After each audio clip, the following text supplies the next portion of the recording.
right? Yeah, some technical difficulties, but we're back. Um, Taiwan shot against Shalom, right? To the household of faith, right? We the son of salvation out of here to Brooklyn, giving all honor and praises to Yahweh Bashim Yahushua, and being grateful that we're allowed to push this word in truth and sincerity, that we're able-bodied and we can push this truth. So I say to the fellow Akim, who may be under the doctrine, and to the men, women, and children that sincerely believe and hold on to faith, to you say Shalom, Brother Kadashana, and to my right of me is Aharon Maloyo. So the topic for this live lesson, and welcome to another live lesson, and the topic of this live lesson, before we, for those of you that caught, that seen the live a little earlier, for the technical difficulties, right, was the topic of the live was, the Heavenly Father will not be mocked. And basically what that entails is that he won't tolerate disrespect. And I was going into how you had at the Golden Globes, right? Recently you had a comedian by the name of Nikki Glaser. If I'm saying her last name right, Glaser, Glaser, Glaser or something like that. She was Nikki Glaser, She was at the Golden Globes and she made a joke. She mocked the Most High and His Son. She mocked the Lord, right? No, that's all right. She pretty much was saying she named two actors, one actor, one actress, and they had several votes apiece. And then she said God, and she said the God of the universe has 0 votes. And that's highly disrespectful, man. Yeah, it was. Like, I'm surprised she ain't get struck right then and there. But the Lord do show His power. Because right after that, you had the LA fire. You had the LA fire that happened. And like I was saying, I speak as a man because I don't got the actual receipts and facts with me, but that judgment that happened in Haitian LA Palisade? Yeah, Palisade. Something like that. Pasadena? Is it Pasadena or Palisade? I think it's Palisade. Palisade,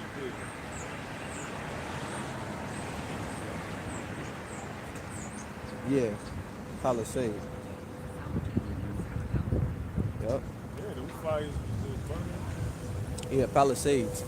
Yeah, so Palisade, Los Angeles, that judgment could have been a result. Actually, we believe it was a result of that comment that Nikki made at the Golden Globes, man. And all those that laughed at that joke when she mocked the Most High, when she directed her disrespect towards the Most High and her son, they all probably that attended the Golden Globes laughed at the joke. They probably all lived in that neighborhood. They probably lived in the area. So that fire, that wildfire that happened in La Posadas, not Posadas, Posadas, Palisade, Palisade, Los Angeles, was a direct result of judgment from the Lord, man. Because you can't mock the Lord. The Lord's not going to tolerate disrespect, He's not going to tolerate Him nor His Son. And for you mockers, scoffers, y'all can continue with y'all disrespect. Y'all can feel that y'all have an opinion, that you are entitled to your opinion. But guess what? The Lord will make you eat your words. That's true, man. What the Ak is saying is absolute, man. And you way Christians have to be very careful because the doctrine that you being teach or taught is confusing. And the power that you worship in them churches is soft in comparison to the Father of the Bible, man. And you don't understand. So the stuff that you think you're getting away with, like all of the repeated sins that you commit on a daily basis before you come to them places on that day of worship, you consider you doing yourself a disjustice, man. You doing yourself a disservice, man. And you're gonna get yourself swept up in the whirlwind in the 2/3, just like all of the rest of these heathen nations, and you're going to get washed up. But not with water, it's going to be with a fire. You're going to get caught up, and it's going to overtake you like a flood, man. So you got to be careful, man, about the things you say out of your mouth when you regarding Yahweh Shem outside. Because it will not be mine. Exactly. And me and the brother were speaking about this last night, and that's what inspired this topic about people disrespecting and mocking the Lord. Because I watched a lesson also last night from the brother Jim at Dedication, and he was explaining why people feel so comfortable disrespecting the Lord, and because of Christianity and Roman Catholicism. You see what I'm saying? Loosely paraphrasing. So it's because of these two entities, the Roman Catholic Church and the Christian Church, is the reason why people feel so comfortable and so at ease with disrespecting and mocking the Lord. Because the lies that these entities push, right? God loves the sinner but hate the sin. Yeah. Or something. That's how it goes? Yeah, God loved the sinner but hate the sin. Yeah, you're right. Yeah. That shit don't even fucking make sense. Or hate the sin or love the sinner. Yeah, that makes no sense, man. Yeah. Listen, man, how could you be a balanced and just power and you going and you giving those unjust judgments? Exactly. That doesn't make sense. That's like an oxymoron. That's like you giving your child permission, right? As a parent, you giving your child permission to go out and do all kind of fuckery and then come in the house and you're gonna say, oh, I love my child. But disregard all the bullshit he just did, robbing old ladies, breaking in people's houses, stealing from you, doing all kind of crazy shit, and you expect, and you okay with the child itself outside of what the child doing? No, that doesn't make sense. No, it That absolutely doesn't make don't. It absolutely don't, man. And what did the Lord tell us? He told us, loosely paraphrasing, judge a tree by the fruit it bears.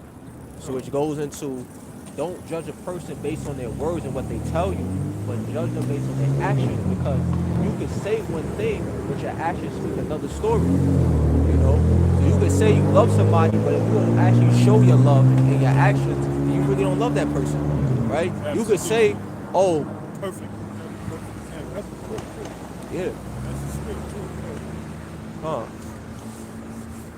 You could also say, another good example is like, let's say tardiness, right? Let's say, oh, I'm not going to be late. You said, oh, I'm not going to be late. I'm going to come in on time, right? You told your supervisor that because you got to come be late all the time. And you said you wasn't going to come in late no more. And you going to come in on time. And I'm speaking of my own testimony, you know, right? But when you keep coming in late over and over and over again, so now your word was, I'm not gonna come in late.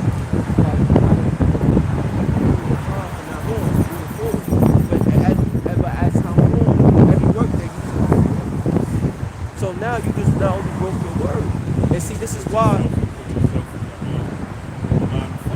Exactly, and also just a real quick on manhood. This is what being a man is about. Power comes from your word, from you actually keeping your word. That's power, because when you say something, you actually do it. That's real power, man. You know, the elder Amawang Kabal was going into that. That's power. When a man keeps their words. You see what I'm saying? Nah, that's absolutely. That's real power. Yep. So when and that's why you fear a person if they say.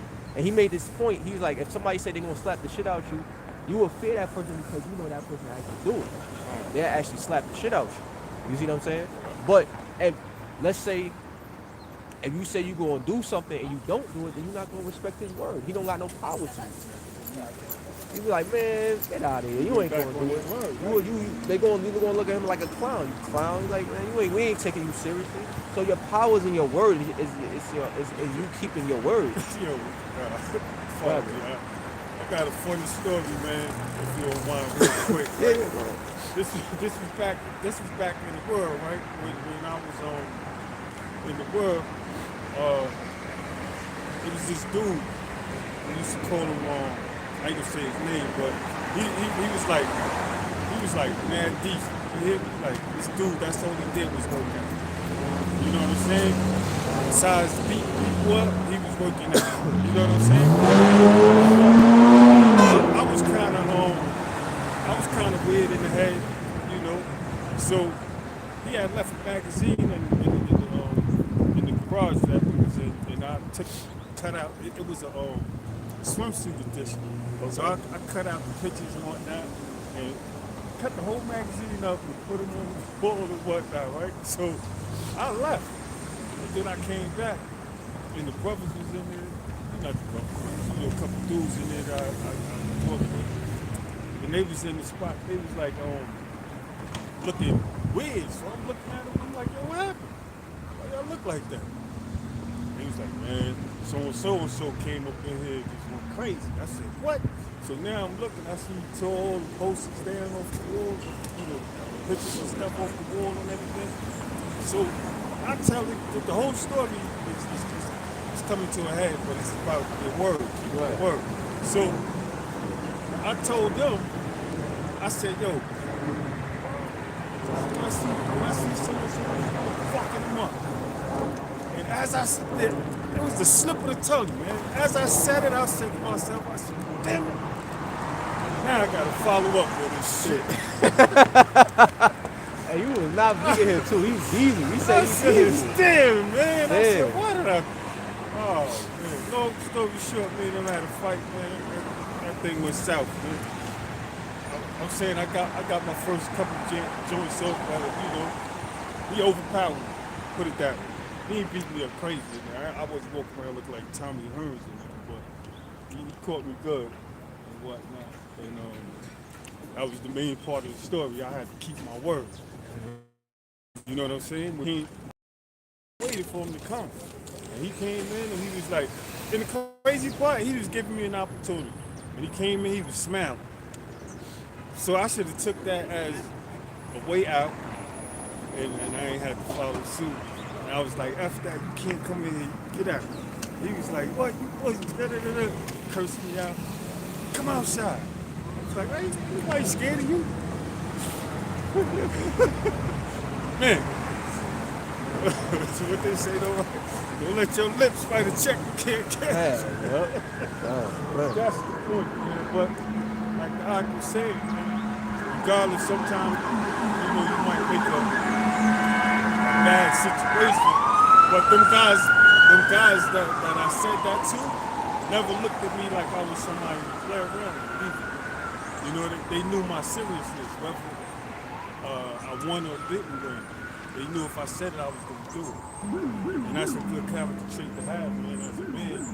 It's like the Oscar was saying, man, like the elder said, I'm a long father, that that's a great characteristic to have, to speak power through your words, because you're doing exactly what you say you're gonna do, man. Like us within this truth, man.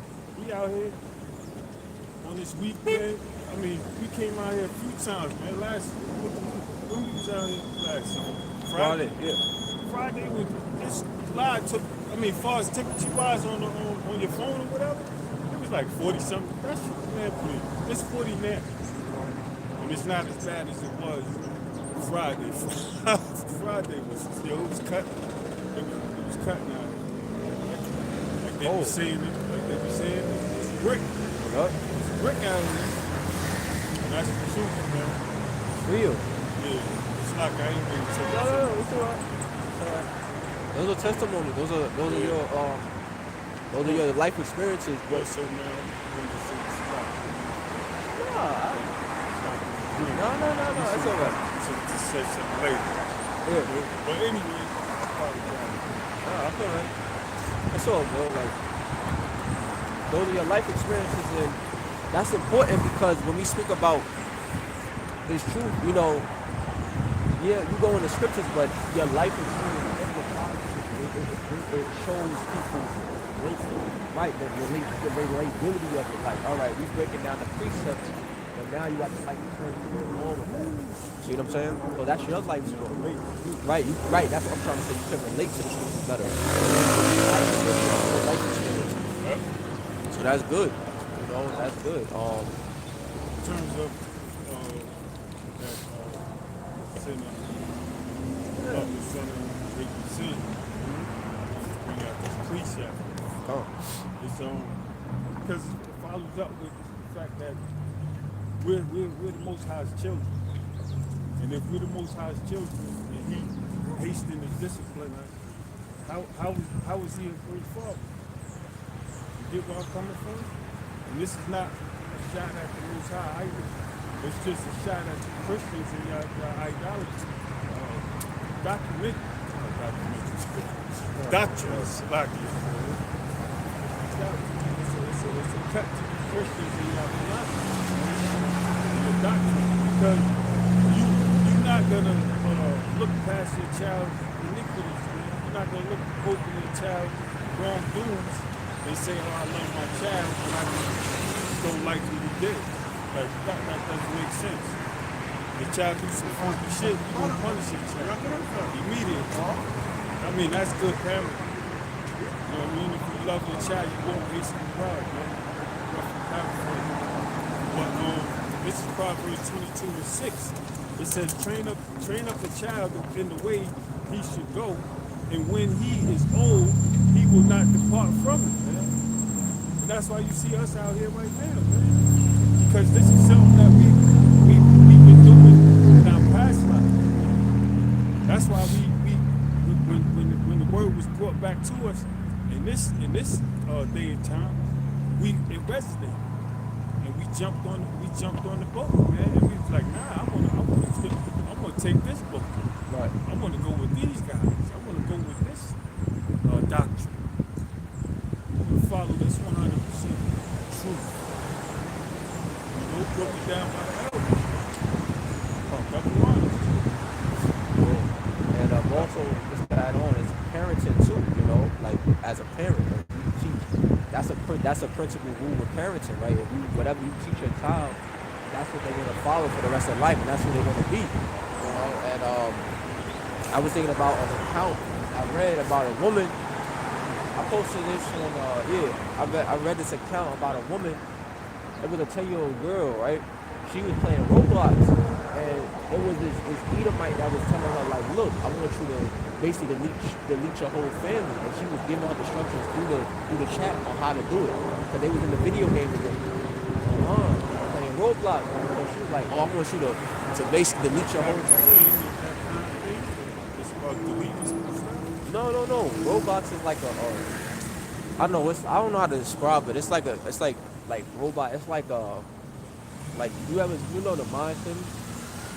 Sims? You know the game Sim? Yeah.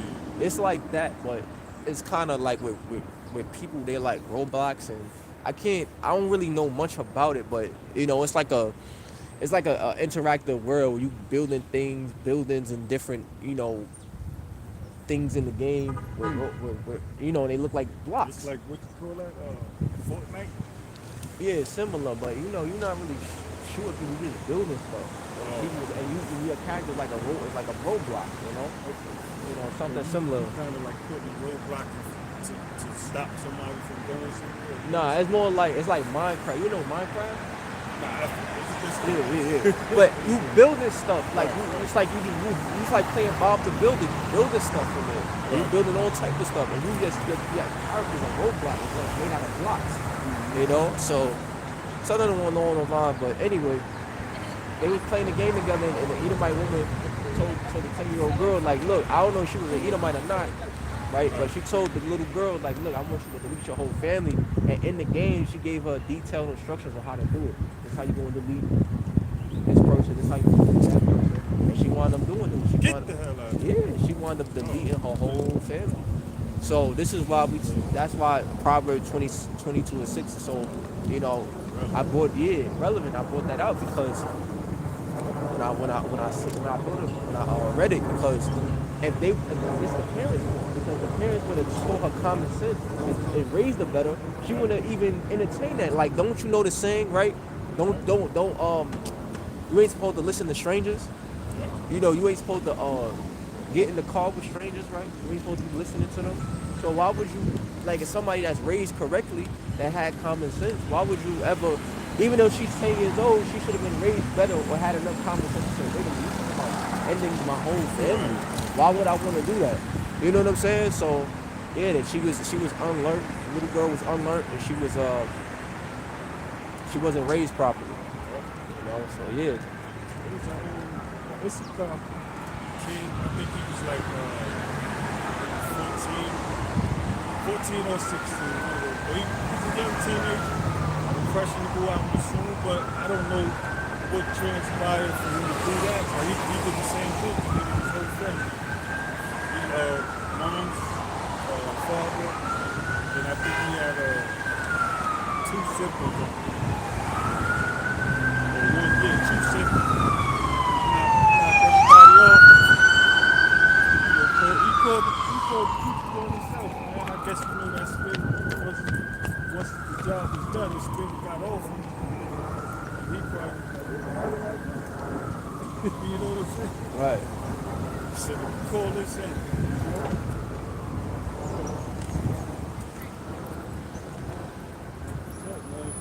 Train your kid up right, man. You're doing the work. Most of you parents, man, got 2 days anyway, man. What y'all do is y'all send y'all kid to school, right? And he's in there for 8 hours. He or she's in there for 8 hours with these people, teaching them without God knows what, man. You have no idea what's being taught to your kids in school, outside of math, science, and social studies and stuff like that. You don't know what they're teaching their kids, man. Because your kid is pretty much being learned or being taught through the phone, man. Through that phone. Because they come home from school, they don't do their homework. Some of them do, but some of them will do the homework in school so they can come home and be on their phone. Yep. But you parents, y'all don't have structure, man. You know what I'm saying? Y'all don't have structure. Y'all don't put y'all children on regiments, man. Like, you gotta starve these kids out on the phones, man. You gotta give them time periods where they can be on the phone from this time to this time. And then after that, you put that phone down, man. And that's the end of that. Right. You know what I'm saying? Tomorrow's another day, Lord willing. You know what I'm saying? You better get out of it, but you're gonna get out of it within this hour. I'm gonna give you an hour on this phone. You know what I'm saying? And it's restricted. You gotta put restrictions on the phone as well, man. Because sometimes when you watch it, like I was going through somebody's phone, family member or whatever, going through their phone, and they was just searching, but it was searching like cartoons and whatnot. And then next thing you know, some pornography popped up. You get what I'm saying? Right. Just through innocent searches, you'll mess around and come across some X-rated business, man. Yep. Steal your innocence right then and there. Now you can't unsee what you saw. Yep. You know what I'm saying? It piques your curiosity, and it causes you to start thinking in ways that you weren't thinking before. So you gotta put restrictions. You gotta give limitations. And you just gotta be a better parent, man. If you care. If you don't care and all you care about is yourself and what you want to do, and get out of my face. That's how you deal with your kids. Then yeah, your child's gonna be destroyed. Just like that. Yep. Got a precept right now. This Hebrews 12:6. Because this is dealing with Yahweh Shema Shah parenting us, you know. That's why he's called the Heavenly Father, because he's a parent. So he treats us as children. He's not dealing with us as like enemies.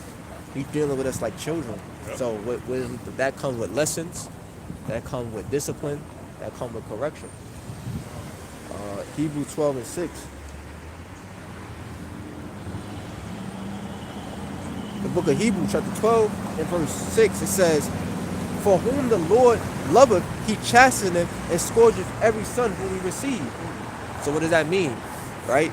You have to know you have to be a parent, you have experience as a parent, or have some idea what parenting is, right? From what you've heard or what you learned to understand this verse, because the Lord dealing with us, with the church, with the believers, is synonymous with how a father would deal with a child, right? You impart your child with what? Blessing. When your child goes off, you discipline your child, you know? And this is that talking about that love that comes through discipline. Because you know the discipline is going to get your child in order. You know the discipline is going to help your child in the future. So the Lord shows his love towards us by disciplining us. You know, there was a saying that I heard from the homeless man. He could have been an angel, you know, because there was I believe, you know, the brother said it too. He could have been an angel. I believe that homeless man was an angel. It was a video on YouTube a decade ago when he was a homeless man. He was talking. They pulled up to the drive-through of a fast food spot. They pulled up to the drive-through, and he was talking wisdom on it. He was talking at the window of the car. Came up to the car, talking some wisdom to him. And one of the things he said was that, you know, we hate God for the. But if he didn't love you, he wouldn't correct you. That's why it's called the department of correction. But we hate God for the correction. You see? So the correction is the love. Because if the Lord didn't love you, he wouldn't correct you. Think about it. If you didn't have the discipline, right? If the Lord didn't correct you, it wasn't because he loved you. You know what I'm saying? Like, think about it. Like, so you wouldn't have your child coming out in all type of ways. But if you don't love that child, you don't have that child coming out with the baby outside. Because you're not gonna, because you don't love that child. You don't care about that child. You don't let that child eat or not. But if you love your child, you're gonna make sure your child comes outside correctly, dressed correctly, make sure that he behaves himself in a public setting correctly, you know, and that's love. So the Lord, when he chastises us when we go off, the Lord is not hurting. The Lord doesn't hate us. He loves us. That's why you're receiving the chastisement. Right, verse 7, it says, if ye endure chastening, Yahweh B'Shem Shah dealeth with you as with sons. For what son is he whom the father chastiseth not? So in other words, what father doesn't discipline his child? What father that loves his child doesn't discipline his child? Right. That's no father, because every father that loves his child is going to discipline his child, right? The only father that don't discipline their child are the ones that don't love their children. You know? Because you don't care if they go off. You don't care if they make mistakes. You don't care if they hurt others, you know, or later on get themselves in trouble because of what they're doing. You don't care about their bad behavior or temper. And if you don't love that child, but if you love that child, you're gonna correct it because you want to see them do better. You know? And these are just the things that I learned being around brothers who've been parents, right? And things that I just learned and heard, right? Because I'm not a parent myself. These are the things that I learned and heard, right? So Aharon is the best one to speak on parenting, but you know, this is what that comes with being a parent. If you love your child, you're gonna want the best for them, and you're gonna discipline them. You're gonna make sure they're doing the right thing. Right. You know, you're not gonna let them go off. You know. So if we accept the Lord's chastisement, the Lord's punishment, his correction, and not go back into the world because we corrected, and not be offended by the correction, then we're his sons, man. He'll continue to love us and deal with us. But if we get offended and go back in the world, the Lord's done with us. He gonna cast you off as a bastard, man. Because now you're not receiving and accepting the correction. You got offended and went back in the world. It says, verse 8, but if ye be without chastisement, whereof all partakers, then are you bastards and not sons. You know, a bastard is not a son. You know, that's an illegitimate son.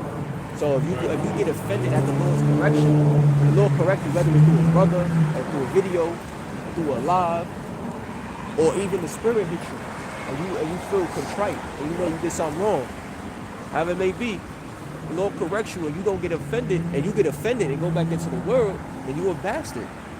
You're no longer the son of the Heavenly Father. You're no longer his son because you got offended and went back in the world. That's it. Man, but in truth, man,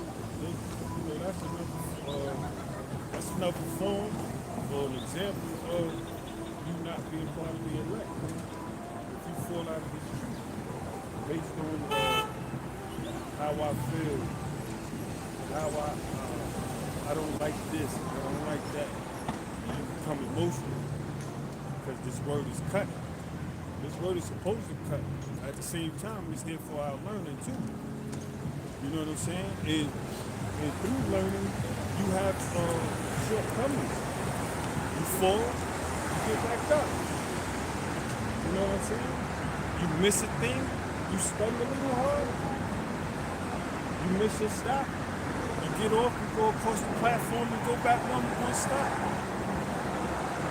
You didn't leave the train station. You stayed on the train. And that's the same with this word, man. You stay on course, man. You know what I'm saying? I was struggling with a thing, I had to step aside. It hurt the brotherhood. You know what I'm saying? It made them look at me a different way. But the point was, I didn't leave the truth. Even though I stepped away, I still was in my Bible, man. I still was studying, I still was watching. You know what I'm saying? I still was doing my lessons.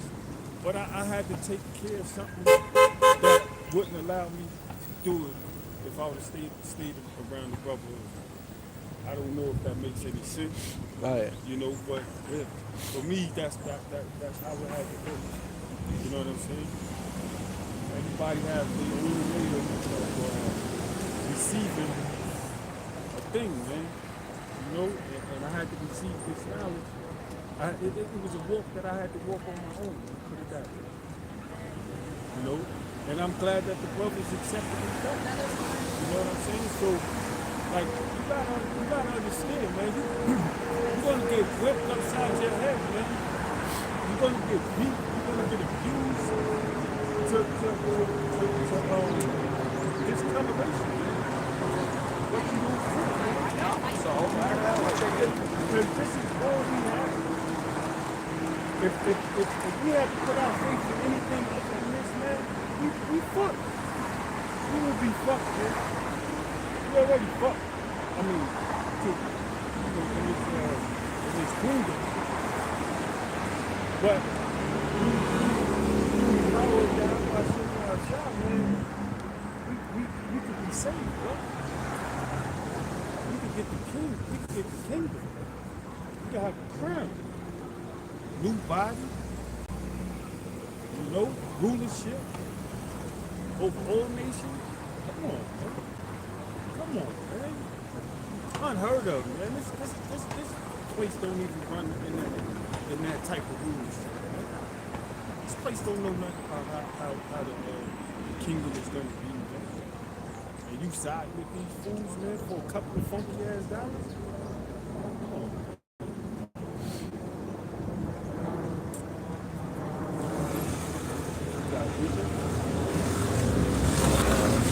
Proverbs 24 and 26. Proverbs chapter 24. No. I said 24. I don't know why I said 26, but Proverbs 24 and 26, it says, every man shall kiss his lips that giveth a right answer. So that's a metaphor, that's a parable, right? A proverb. That's not literal. So that means you're gonna be thanked, appreciated for giving the right answer. See what I'm saying? I ain't gonna be like, thank you, brother, thank you. You appreciate it. Yeah, because you gave the right answer. And through that answer, if somebody asks a question, right, you gave them clarity, like, yeah, man, appreciate it. So you'll be thanked and appreciated when you give people the right answer, you know?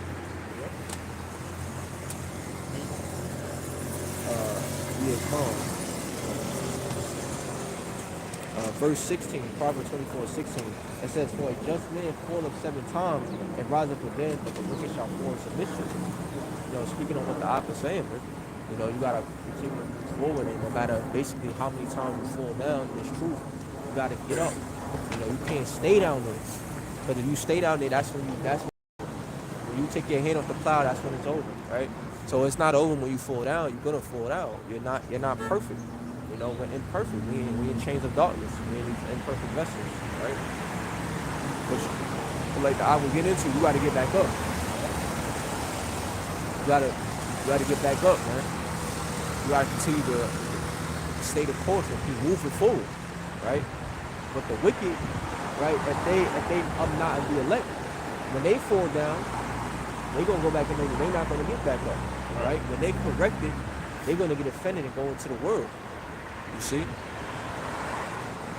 So only the elect, what will be of the elect is gonna get back up. Everybody else is gonna just be offended and go back in the world and not get up. They just won't give up. Right? You know,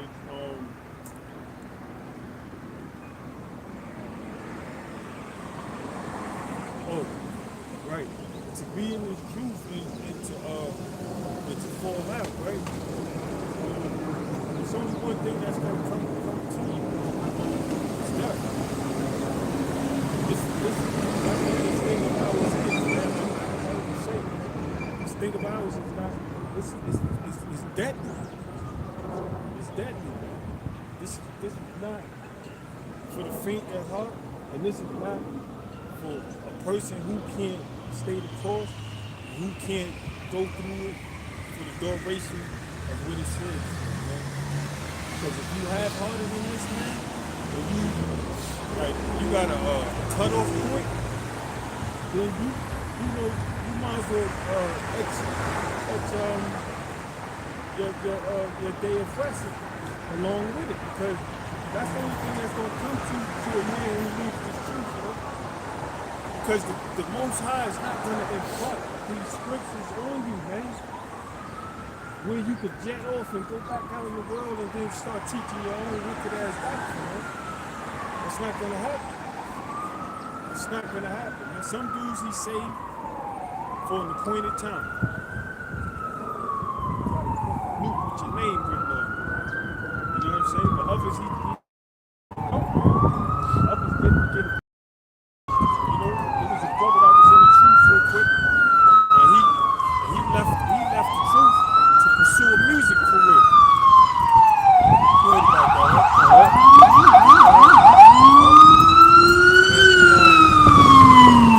Time destroyed him in a car wreck, right? I believe so. I'm not sure. I believe he was destroyed in the car wreck. But the point is, how you believe this truth to go back to part ways with how Hashem Yahushua just to make a fucking deal with the devil? That's asinine, man. Nah, that's why the Lord, that's why the apostles, that's why the apostles always tell us, you know, you gotta know what you're involved in, because that brother obviously didn't know the severity and the seriousness of what he was involved in the course. That's why Lord Yahweh shall tell us in Luke the 14th chapter, count the course, right? Whether thou have is sufficient enough to build the house, Right. to build. So you gotta sit down and examine yourself and say, all right, what do I need, right? Do I need more patience? Do I need more discipline? Do I need more faith, right? Do I need more exhortation? Like, what do I need in order to stay the course, man? Because that brother, when he come back in the kingdom, he gonna be mocked. He gonna be laughed at. He He's like, gonna be damn. walking around with his head down. He gonna be like, yeah. Brother gonna be laughing like, damn, wait, you was the brother that you in the truth, and you left. You broke out to get back to the car. Yeah, you gonna be lost, man. Who promised you? Like, it had to be Satan himself, man. Came and sat down with you to convince you to believe that you was able to be a rapper. A prosperous rapper over being a servant of the Most High. That's crazy. That's why the scripture said you cannot serve Yahweh and heaven. I bring that up. You can't serve both. You can't serve two gods. You either want to put one or the other. Matthew chapter 6.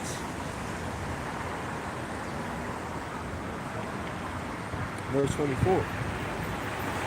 It says, no man can serve two masters, For either he will hate the one and love the other, or else he will hold to the one and despise the other. You cannot serve Yahweh Bashim Shai and Mammon. And that word Mammon goes for money. Right? So you can't try to. So what happened with him, in his case, is he held on to the money and started to despise Yahweh Hashem Yahushua because of maybe the long suffering, which we are as the saints are supposed to be patient. You know, you're supposed to have patience.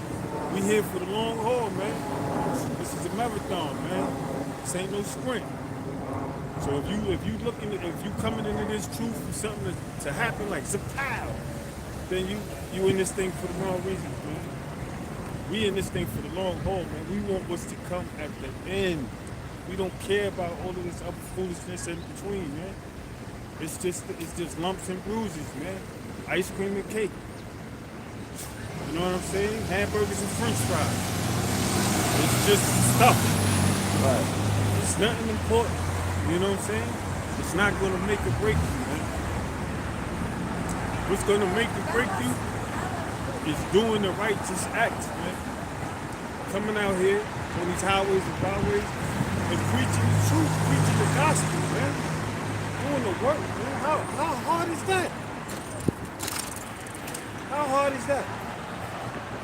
It's simple, but it gets difficult. I mean, the difficult part of it is if you don't have faith, you don't believe, man. That's the difficulty, man. But to come into this thing, you know what you signed up for. To be, if you're an electrician, you know what you fill out an application to do a job as an electrician. You know what you signed up for. So if you get struck by electricity and lose the ability of a leg or arm, you knew what you signed up for. Right. This is the point I'm trying to make. This is the same with this word, man. You sign up to this word because guess what? You know for a fact that you're going to be persecuted for the name's sake. Right. Oh, are you going to buck? You going to quit? You going to change the doctrine? Makes no sense. Makes no sense. Unfortunately, you have some Israelites that just signed the paper without reading it. Some Israelites that signed the contract. The fine print, baby. That's why when they go through trials and tribulations, that's why when they go through persecution, that's why when they get through they start freaking out. Yep. They start getting offended, you know.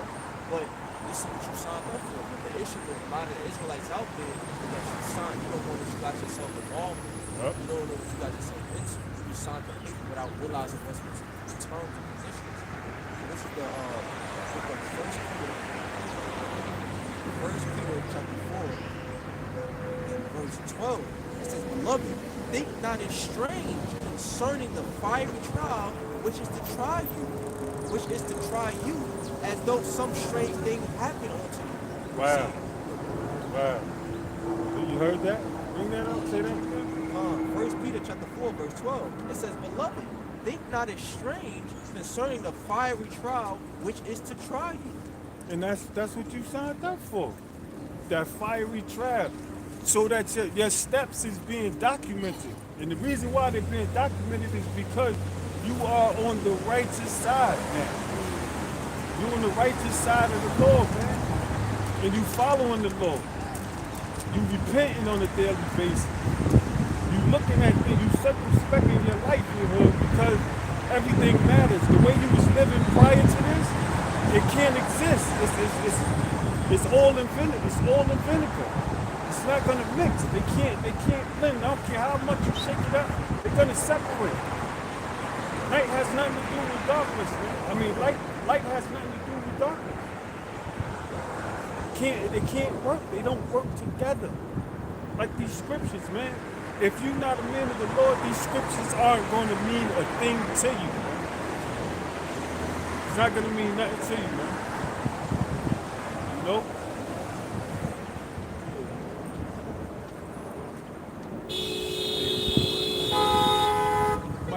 You might be a Jake. But you know what's funny about the law? So live, people say how some of the Melanites, right? They potentially be paraphrasing what he was saying, but the point he was making was that they could be Jakes because a lot of their clones are really Italian. You see that are Jakes, man. You see that? You see that? But What was your dream of? Who was with you? The dream. You saw that? oh yeah, Who was with you? they doing the Amalekite. The Amalekite. Yeah. Amalekite looking dude was with him in the dream. So that, I mean, like, to decipher the dream, I can't do much, but I'm just saying, like, the speckled bird is the different shades of Jake. The different way Jake comes. Jake comes in all nationalities. You know what I'm saying? In all nations. Come through all nations from the sea. So you might have a guy that look like, quote unquote, small hatter, but he might be, through the bloodline, he could be Jake. You know what I'm saying? And the brother had a dream the other night, and he shared it with me, and he was with, he said it was Jake too? Yeah, it was Jake, but he looked like Southern Kingdom. Uh-huh. And had another light skinned brother. And we all came out the building. This happened in project. Right. Up in the project. That's most things. So we still in the coaches. Yep. So we still know liberties and property areas. Absolutely. So I was coming out my building, and then these guys just pulled up. What happened? Go down the window. Pew. I don't know how. I don't know why. Salaki, I don't know how. I don't know why, but I reached out for my weapon and said, dream. Now, mind you, this is a dream. I'm putting this on record. It's not real life. Like, this is a dream. Okay? It's not real life. I'm not really sure if I'm really like making Speaker. Nah, it's really. Oh, it's in there? Yeah. Oh, So, this is just a dream, but then that happened. You had guys in the dream. They pulled up, they did a drive-by on me and this other guy that came out with me. We fired back in the dream. And, make a long story short, we wound up losing the rope. In the dream, of course. And, then I see the brother, I chatted up with the light skinned brother, that remind me of Emma. but that was mainly the point because it was an Amalekite just now at the corner, and while we were speaking, he kept turning around like the words were resonating with him. Right, who appears to be. Right, that's what I'm saying. Right, who appears to be. Right. So that's why I was looking at him, and I just looked at the eye, and I gave him a head nod, like to look at through. And I said, you know what, he might be Jake, because he didn't have a frown on his face. A lot of the Italians, Yeah. a lot of the Italians, they was trying to marry it to his family, so a lot of them could be Jake.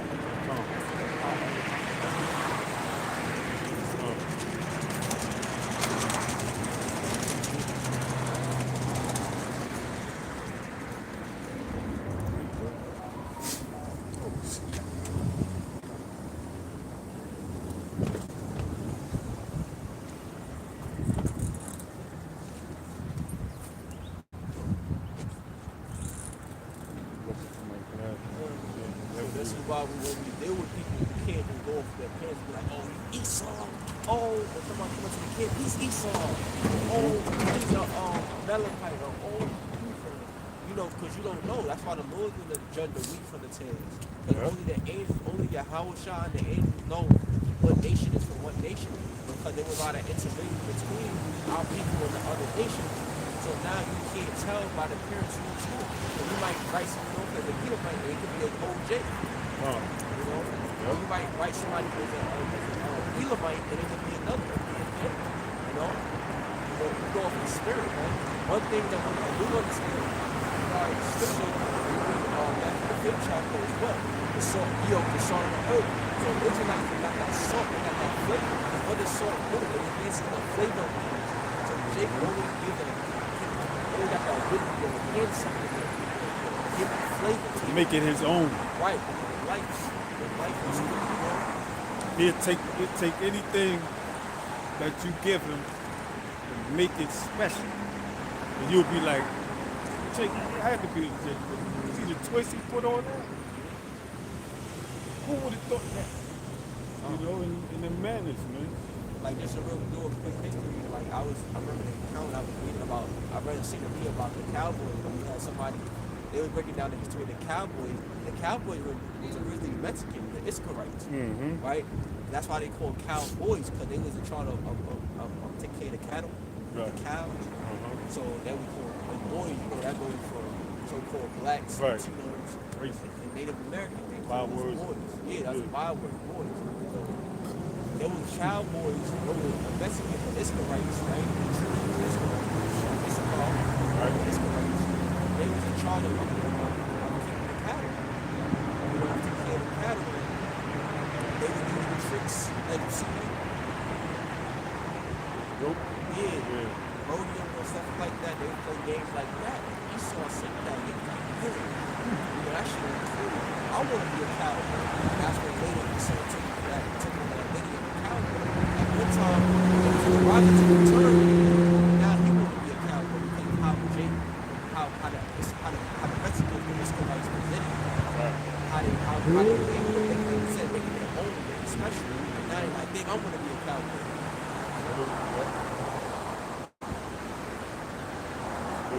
Like even a lot of the southern dishes that we have, chicken grits. See what I'm saying? Right. A lot of the dishes that we have. Yeah. Esau making it home because Esau's a thief. Yeah. He steals everything, man. He's a rapist. He pillages things. He loves to go into different lands, take over. You know? He loves to do things for the women. I get a kick out of that.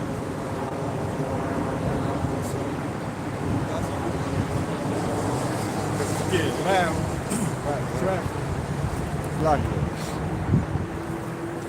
This is John 8 verse 44. You are your father, the devil. So this is your right? So you had such thing as so-called black devils, right? And you had the Lord was speaking to Israelites, man. You know? Khan, still got him. He was speaking to wicked ass Israelites, you know. But this applies also to Esau because he's also a devil. Esau, when you go into the word devil, from the Greek diablos, it means accuser. And what does the scripture say? Put him down, the accuser of our brethren will accuse us day and night. Okay? So Esau, Edom, constantly accuses us before Yahweh. Constantly over and over. You can look at them. They're drug addicts, they're homeless, they always hide, they don't keep your laws, they don't keep your ways, they don't know your name, they don't praise you, they don't do nothing that they're supposed to do. See? He did that to message them. Yeah. Because he was trying to shake us out of our spot, man. Trying to get back his birthright. Trying to get his birthright back. Oh. Yeah. That's why in Habakkuk 2:15 it says what? Woe unto him who put the wine bottle to his neighbor to make him drink. Meaning what? You got him intoxicated. And that word intoxicated go back to poison. So you killed your neighbor. You poisoned your brother. You the one that put the bottle, got him intoxicated and drunk. You and that synonymous with Esau, Easy E. I just seen a video on TikTok on how Sleepy E, you know, they how the U.S. government was responsible for a lot of the drugs Oh man, and the weapons that story, that's coming into the United States. that movie, that series on I think it was Showtime, if I'm not mistaken. It was called Snowfall. You ever seen that? Yeah, I heard about that. Yeah. This dude, he played the young Rick Ross. Yeah. Oh yeah, I know. And look who he was working for, CIA. But you know what's the crazy part, right? They was doing, this is what they was doing, man. They was bringing drugs in this country and giving it to the, you know, picking and choosing who they want to be the next drug kingpin, you know, and giving these dudes opportunities to make large sums of money. What was happening with the money is it was being used to fund small wars, man. You know what I'm saying? So they were taking the drug money. They was giving them all the drugs in the world, all the drugs in the world. But as soon as he started to get too big for himself, they shot him down, broke up that whole crew, put everybody in jail on these weird ass charges and so on and so forth. But they took the money to sponsor small wars. So all you did was do evil to do evil. Right, you just didn't eat dirty work. Yeah. So all them drug pens that were getting money and going You know in what I'm the saying? 80s. He took my them Edomites, CIA, whatever. All they did was do an evil thing, putting drugs in the community, getting them black folks, you know, so-called black folks, addicted to heroin, cocaine, and all these other hard drugs, breaking down communities, messing up households, having children, having to raise themselves, starving, a lot of killing, a lot of robbing, a lot of jail, bids being given out. You know what I'm saying? All of that destruction you caused, right? Just to go and fund a small war that's going to cause more destruction. So you did evil just to do evil, just to do some more evil. It wasn't you didn't do anything right. You can't do righteousness. You couldn't do righteousness if it sat on your lap, fell in your lap. You know what I'm saying? You'll throw that shit back. Oh, this is righteous. Can't do that. Feel me? Huh? Yeah. So Salaki, I said it incorrectly. It was Diablo. Diablo. In Greek. Diablo, man. Diablo. They say Diablo. Diablo. Diablo. You put an S on it, Diablos. Right.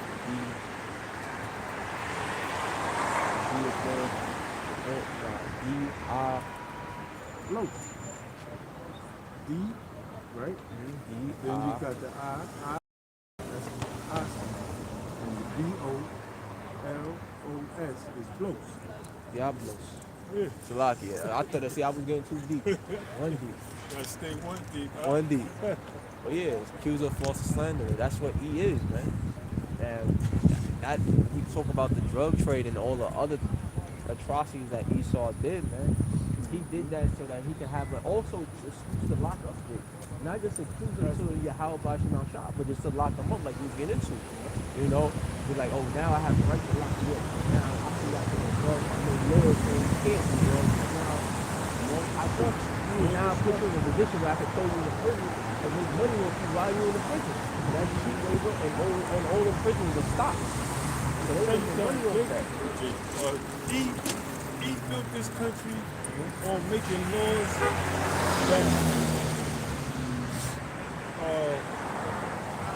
that fit crimes that he used to do. So what you was doing was doing these certain crimes that other people, you know, mainly black folks and so on and so forth, started to pick up on and starting to do, actually turned into a crime. Now it's law. that these things can't be done. You know what I'm saying? Like prohibition, Right, or bootleg, marijuana. bootleg liquor. Right. You know, making your own alcohol. These old country dudes, down south guys, was making a little living, couple dollars to take care of their family through these speakeasies. And y'all came down there and said, fuck that. We gotta put a sales tax on this.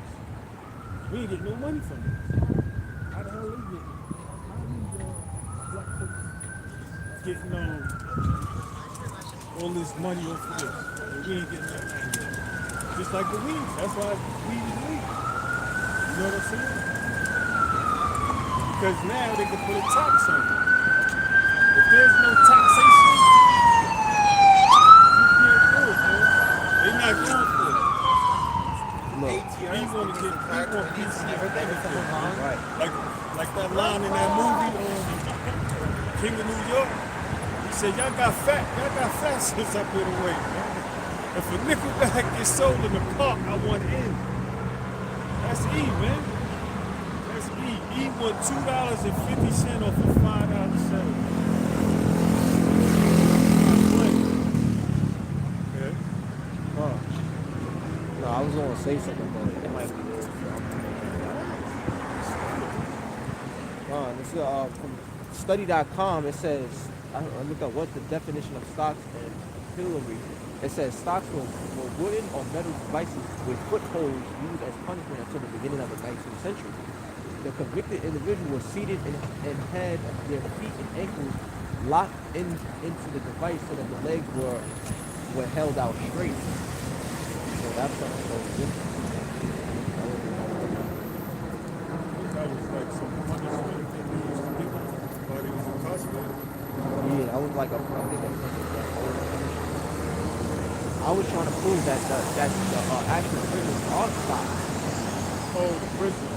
Right, the prisoners. You should have taken the livestock. Livestock. Look at those livestock.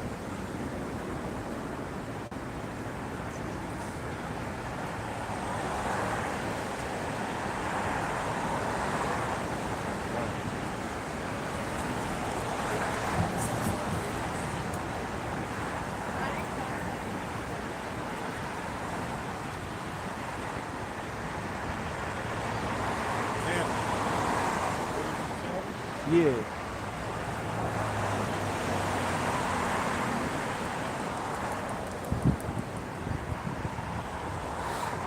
It says yes. Just to raise farms and some and cattle was sold to prison labor, prison farms, prison.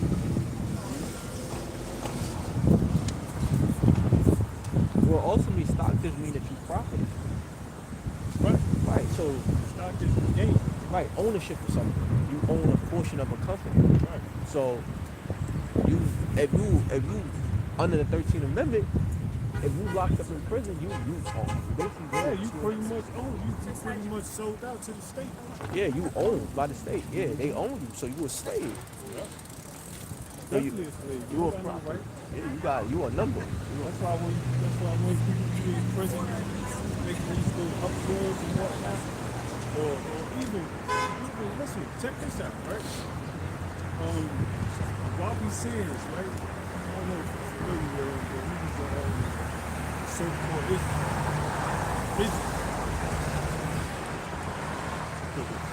like I said, Israelite, but Irishman. That's what I meant to say. He's a so-called Irishman, and he went on a strike, and caused a lot of prisoners to do the same. So like he went on a food strike. That's why, like, when you do such a thing like that in these American prisons, they'll fuck you up, man. They'll throw you in a box and whatnot because it's considered to be inciting the riot. What, a food strike? Yeah, if you don't eat a certain amount of days or something, they come lock your ass up. First they'll tell you, they'll send you to the infirmary. Then after that, you still keep on playing it, they try to put you in the box. They'll write you up and put you in the box. Like, For not eating that prison garbage. right. And that'll be considered like you inciting the riot. Man. Because you could be, you know, you could have that type of influence on people, and people be like dudes in jail take stuff like that serious. Like if there's a strike going on, and you in that on that compound or whatever, in that dome or whatever, and you be the one to go get something to eat, everybody in there be like, yo, you gotta leave, dude. You gotta get out of here, or we gonna beat the shit out of you. You understand what I'm saying? So they take it serious, and they know, like the guards and whatnot know that if you try to, you know, form up something like that, you start to run around and ain't eating, they're like, all right, man, before this shit gain momentum, throw his ass in the box. You don't want to eat, you can go in the box and not eat. We don't give a fuck. You know what I'm saying? Solitary confinement. Oh. Put you in the shoe. Special housing unit. It's crazy, man. But yeah, that's how they look at you, man. Like you said, stop. Cattle. Because you belong, you own, they have ownership over you. Oh. This is John again, chapter 8, verse 44. This is our Lord Yahweh Shah speaking. It says, ye are of your father the devil, and the lust of your fathers ye will do. He was a murderer from the beginning. So what does that mean, the beginning? It's talking about Cain, right? Because they're in the spirit of those wicked ass Israelites are in the spirit of Cain, man. Even though they're not children of the wicked, they follow the influence or the ways of the wicked. Stuff that you really do with your brother, man, it's crazy. Yeah, just wicked. Yeah, just being wicked, man. You know? Exactly. You know, because Cain, when you read about the account of Cain and Abel, that was the first murder ever recorded. And that's in the scriptures and in history, man. The first murder ever recorded, man. So you got wicked. Right. So you got wicked Israelites that's in that same spirit where they want to hurt their own brother, man. Where they hate their brother in their heart. But what the Lord said, when you hate your brother in your heart, then you are considered a murderer. Yep. Let's see paraphrasing. So hey. Because to kill is different than murder. You know what I'm saying? Right. Kill it can be justified. What? You know what I'm saying? Because you sleeping with somebody's wife. That's adultery. That's adultery. It's justified to knock your head off. You out here sleeping with a Or lady. you rape the woman. Right. When you rape the woman, that's punishable by death. So to just snatch a man and pull him up in the woods and choke him out, that's murder, man. That's murder. That's cold-blooded. So you took an innocent life. Exactly. You took a life That didn't deserve to be taken, man. Right. You took the life of the innocent. You spilled the blood of the innocent. That's murder. Yep. But that's like a person committed an offense where they deserve that punishment. Right. That's when it becomes Murder. a kill. Yep. Kill somebody. Yeah, that's why the scripture says, whoever being destroyed, ever being innocent. 4-7, Joe. Let me get that. That's Job what, 4? 4-7. Yep, 4 and 7. Real quick, Job 4 and 7. It says, remember, I pray thee, whoever perish being innocent. That's why these people that get deleted, they get bodied the way they do, the murders that happen, when they get stabbed up, shot, whatever the case may be, is because they deserve it, man. That's the point. They deserve it because they committed an offense towards the Heavenly Father and His Son, to where that was where they would be put to death. Right? They probably committed adultery in their past life. Exactly. They probably murdered the innocent in their past life. You know? Whatever they did, they brought back to live out their judgment. Or whatever their parents did too, because sometimes the children could pay for the parents' mistakes. When you read John the 1st chapter, mean, no, not John the Night Statue. Remember? With the blind, when the man was blind? And he said, and the disciple said, what did he did or what his parents did that caused his blindness? But I don't think I'm not gonna yeah or nay, but I'm almost saying I'm more inclined to believe that was just a question because they were saying that because they wasn't sure of his Right, what was the reason for iniquities. his Right. blindness? Because Right, they right. didn't see that maybe he did something in his past. Like this was what was this is what was brought about to show that there was such thing as reincarnation. Right. You know what I'm saying? So that was being spoken up about to show, you know, the reader, us, that there is a such thing as reincarnation. Right. But as far as paying for your parents thing, I'm not. Nah, it's a lock. I went off. No. You're right. Because Ezekiel, the 18th chapter, breaks it down. Because Ezekiel asked a question. He said, what if, that the Lord was breaking it down. So what if the son was righteous, the father was very common, right? Should the son pay for the father's sake? No. The son will live, but the father will be judged. So the Ezekiel 18th chapter, because I was wrong, Salakia, I was wrong. But yeah, the brother was absolutely right. I was going off, Salakia. I was going off what I was saying, man. Because Ezekiel, the 18th chapter covered that all. Everybody will be punished for their own sins. You know? Or vice versa. If the son, Your salvation. right, with fear and trembling. Fear too, because it's for you. Your path is yours. You know? Right. Or what about if your son, right, or if the son was to, if the father was righteous, the son was wicked, then should the father pay for the son's sins? Absolutely not. He gonna get the son's gonna get punished for his wickedness. Right. So, you know, when you read Isaiah 14 and 29, where it says the sin of the father shall be upon the son. Right. Upon the sons, man. That's speaking, Prepare that's iniquity. speaking on curses.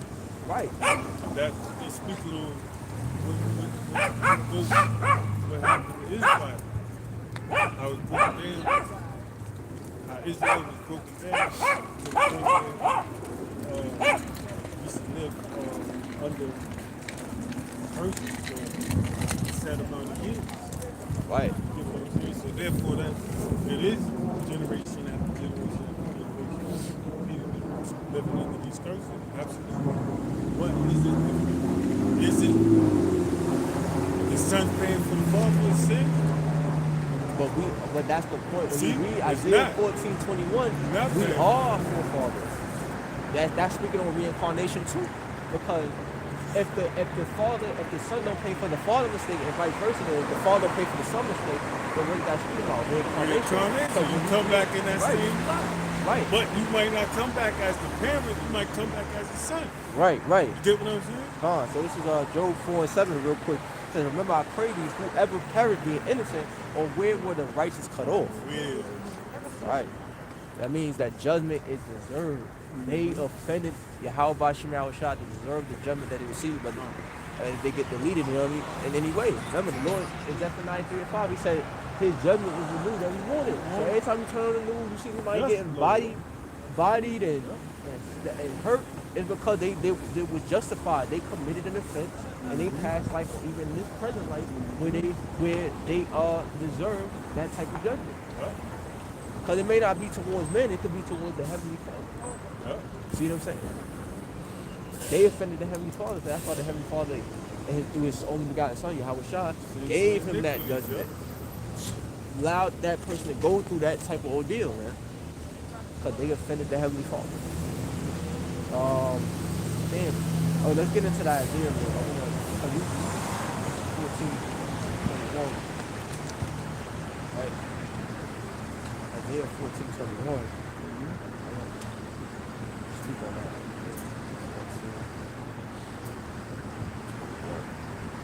It says, it's Isaiah chapter 14, verse 21. Prepare slaughter for his children for the iniquity of their fathers. So this is not only dealing with reincarnation, but this is because we are forefathers, but this is dealing with more, it's more dealing about nation, the Lord is nation. Right? Remember, Jeremiah was a righteous man, but he went down with his nation. Daniel was a righteous man.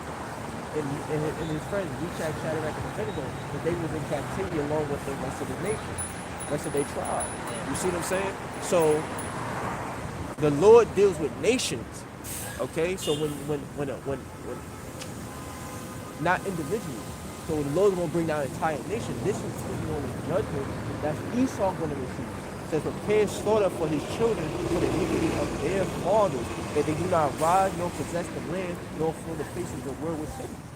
So we are forefathers.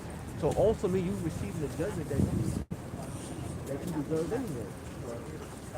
And when you read Ecclesiastes 3 and 15, the Lord said that the Lord basically said that what was done in the past, the Lord said fire what was done in the past. Judgment is required. It's still required. So Esau, look, you ain't getting away with nothing. Just because you get it in the past don't mean you got away with it. Executing wasn't done speedily. Ecclesiastes 8:11. So the Lord gonna get you. Right? He's gonna get you and all them Edomites, because it's not gonna be like, all right, you got some bad Edomites that we can see in our history. We're like a good Edomite for God. Like a good guy for God. Hey, a true guy. I feel like when the violence is ridiculous. I'm a cool guy. You know, that in that chill, laid back spirit. Like, hey, if you have bloodline go back to Esau, you still gonna be judged with Esau. You're gonna be judged with your whole nation. Just gonna be a cool Esau, bro. That's it. Yeah, you might, all right, you might be cool to some Jakes in the world. You might be cool to even some brothers, man. But you still an Edomite. You still gonna be judged with your people.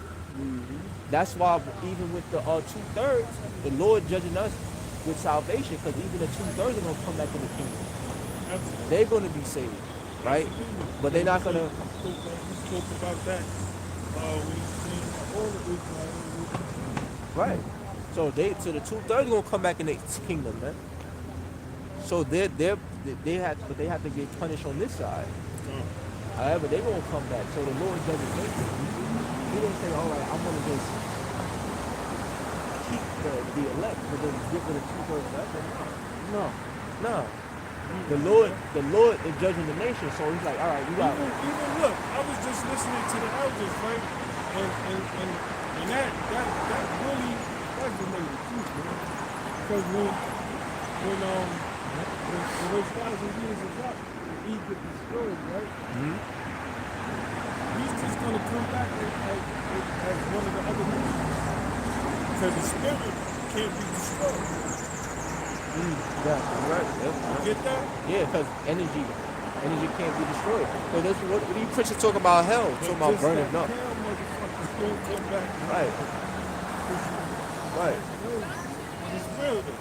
That's real, man. Yup. Because energy can't be destroyed. It only can be transmuted. So, yeah. Transform from one to another.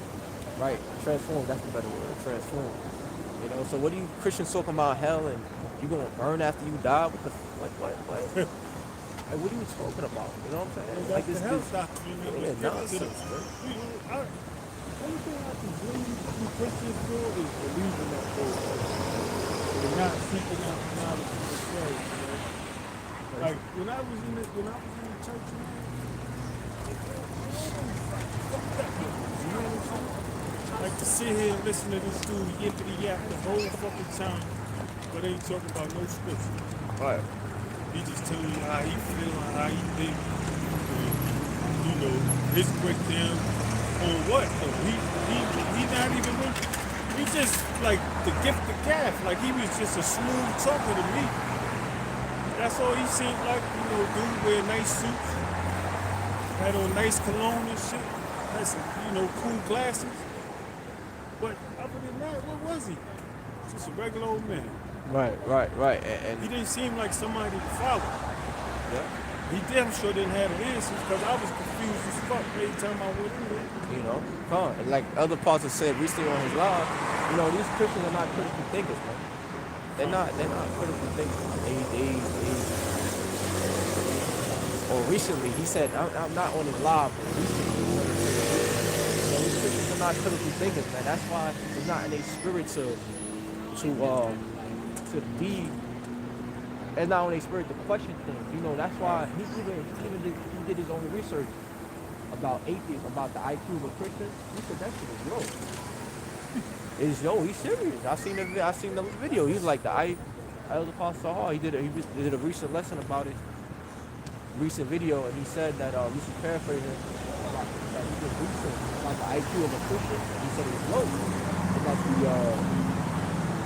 that when you compare the IQ of atheists and I know how you tell you that they got knocked down. Yeah, agnostics and atheists, they have a higher IQ than a Christian. Letting you know what, that Christian is not a critical thinker. He can't think for himself. He's all the way bumped out.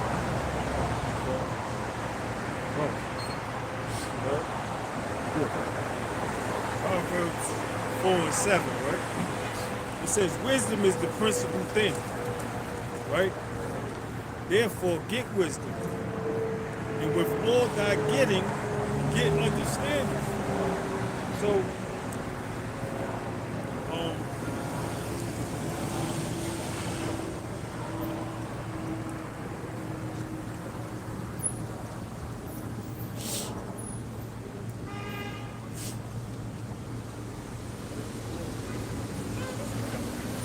right? According to Webster, right? Wisdom.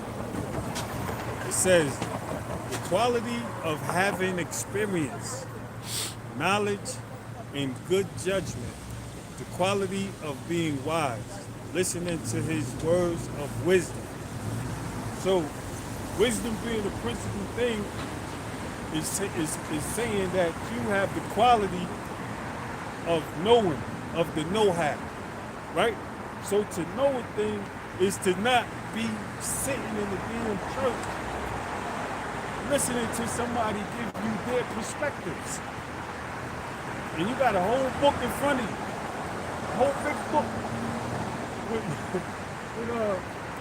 scripts and chapters and verses and everything in it, and you use none of it. You use none of it. Come on, man. And most of the verses that you speak on in the Bible is pretty much get the pallbearers and whatever you do. I think that's the pallbearers. But when you get them to swing that bucket around, that's pretty much what all you're doing. You're speaking on something that'll make the music play. Then you coming around with the bucket. Coming around with the bucket. But when your congregation leave, this is why they pulling you to the side, Pastor. You got a minute. I had a dream, or did that and the third. Even the one who says to you, she done gave you all her money. And she say to you, can you help me out with my work? And you tell her some shit about the AC not working. But this is a 30, 40-year member of your congregation. Year after year after year, this lady is giving you equivalent of 52 weeks of her pay. You know what I'm saying? For each year, for 30 or 40 years. Right. I just want to add on to it. Tithing is a righteous thing for the high tithe. So the sin is not tithing. They ain't going to work by tithing. The issue is they're doing it in vain. You giving it to a man. Right. You doing it with God and Jesus Christ. Yep. You ain't doing it towards your house by your mouth shot. So all your tithing is in vain. Yep. So that's why it's awful, because you tithing under an idol. Yep. You tithing towards an idol, right? You tithing towards a damn towards idolatry, towards a damn pagan religion. You're not tithing towards your house by your mouth shot. You ain't doing the work. When we give our tithings, when the able is towards towards the body of your house by Shemal Shah, where they belong. And another thing too is the elders don't press it on you. You know, if you got it, because they understand like you coming in this time, even time. And what the grind is? What the shot that you said? The grind is of the Ecclesiastes 12 and 3. 12 and 8. No, 12 and 3. What's that? 6 or 7?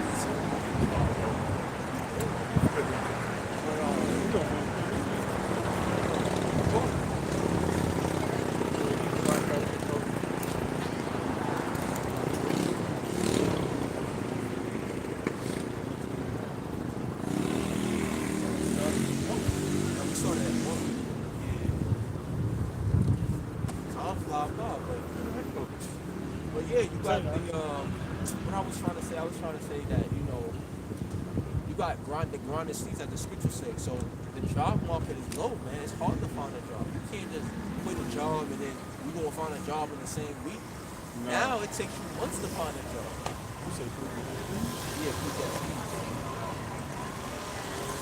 12 or 3. So it's gonna take you a while to find a job. You know what I'm saying? You ain't gonna be able to get a job right away. You know, so yeah, apostles and elders understand that, the elder bishops, you know, that it's hard to find jobs out here. It's hard to make money out it here. really is. So and we You got got it. something right. You got to double down on it. Right, and if you got it again, you got extra experience, you know, maybe the employees said you can't do it. You know, when I was working, that's how I never did it. Not to brag about it, but I'm just making a point. When I had it, I gave it. Now that I don't really have it, I ain't gave it. But the thing is, with the Ak is pretty much saying the truth, right? Is that you willingly give to the men of the Lord, man. Because they're edifying, man. They're giving you something for your soul, man. They're giving you morale. They're giving you boosted. They boost your spirit. They allow you. They give you something that sparks the fire in you. You know what I'm saying? So to give back to them. Now, I'm gonna say it's not like as a Christian church, just that I don't know what the brother said. Oh, yeah. Not like the Christian church where it's like they put me in your face every day. Oh, you gotta give us a donation. Right, they kind of like, and then the Ak, right, the elder of our camp, he went on to the other side. He used to say that when he was going back and forth with the church and whatnot. When he said that, they gave him a printout. He said that. Of if you make a certain amount of money, this is how much you're supposed to be giving in tithe and so on and so forth. I was like, yo, man, he said they had a sheet, a whole sheet, like 2-3 pages of how much money, if you make $100,000 a year, this is what you're supposed to be giving. No, that was crazy, man. I said, that's crazy, man. These heathens is something else, man. The only reason why I call them heathens is because they still running around following the ways of the heathen, man. You know what I'm saying? They 2/3. They are our people, but they still follow the ways of the heathen. That's why they are 2/3.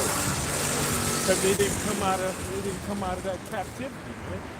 Captivity of the mind. I got that. Oh no, I got that. Matter of fact, yeah, bring that up. This is Ecclesiastes 12 in verse 3. In the day when the keepers of the house shall tremble, shall tremble, and the strong men shall bow themselves, and the grinders cease because they are few, and those that look out of the windows of be dark. Right, so let's start with the first part. Why the keepers of the house are trembling? Right? When it says in the day when the keepers of the house are trembling, why are they trembling, right? Because why are they trembling? What makes them afraid? It's not about their homes, man. But the strong men shall bow themselves, right? So you got those that right, the keepers of the house shall tremble. Right? Meaning they're gonna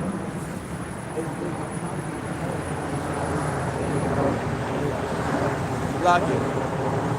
Time's getting harder, and the reason why a person at home is afraid is because they don't know how to keep the lights on. They don't know how to go keep the bills, pay their bills and rent, man. The rent is going up, right? And that's why they afraid, because they like, damn, the rent going up, the electricity going up, bills are going up, and they don't know how they can afford it with a minimum wage that stays the same while everything else is going up. You see? Inflation goes up. Right, and it says The it's, salary stays. it said the strong men shall empower themselves, man. That means they're gonna be humble. So all these dudes that's well off, they making good money, right? They got a good job, they gonna be homeless soon. They gonna lose their job, man. We coming in a time where it's a lot of layoffs, man. We in a time right now where a lot of layoffs, a lot of unemployment, people filing for unemployment, a lot of layoffs that's going on, and that's because these strong men that once had it good in the society, now they being humble, man. That had that nice job, that nice corporate office job, they humble now. They low. You know, they was they too, calm. they too, you battling against what you call that? What you call this society? Technology. That's the word. Yeah. AI. Now you battling against technology, you know, and you can't compete. Like a robot could do your job 10 times faster. You could do a week's worth of what you could do in like 1 day. You know what I'm saying? So like that really makes it unfair, man. They ostracize you. You know what I'm saying? And you got people like, yo, society is messed up, man. Because this kingdom is so fucked up that they changed it Queendom. They like calling it queendom. So messed up. Every so many years they changed the retirement age. They changed that age. The reason why they changed the age is because they want to keep you working. Yeah, I believe, I'm not sure, but I believe it's 70 now. Right. It was 65 some years ago, right? Yeah, now And some years before that it was 60. You see what I'm saying? 55. Right. And some years before that it was 50. Right, so they want you to spend your whole life making them rich. That's what Because it if is. you retire, guess what? You're not paying taxes. So if you're not paying taxes, that's a whole person. But don't they take it out their pension? Yeah, but it's not the same as you as a working person. Okay. You get what I'm saying? Those, like you get, once you get like pensions and social securities and all that, those taxes aren't as much. You get what I'm saying? Because you only get paid once a month, opposed to 4 times a month or 2 times a month. You get what I'm saying? So a working person is making a double time, and you're taxing them pretty much a week's pay for 2 weeks. Right. You get what I'm saying? Yep. So you can't get that from a person's pension or a person's social security. You know what I'm saying? So, but the thing is that they want to keep you working. They don't want to raise that. And then people retire and just die because they're so used to working. That's when they stop working. Sit still for a minute. Your body shuts down. You know what I mean? That job will save you.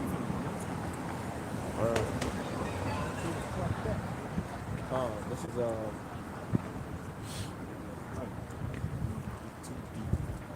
that's all right. And so it continues on. It says, and the grinders cease because they are free. Meaning what? Work. Work. The work that's available to you is few. That's why there's a few workers out there, because the work that's available is very small, man. It's hard, like I got going to a little earlier. It's hard to get a job nowadays. The job market is bad. It's not how it was where you could get a job, like even during the pandemic, 5 years ago.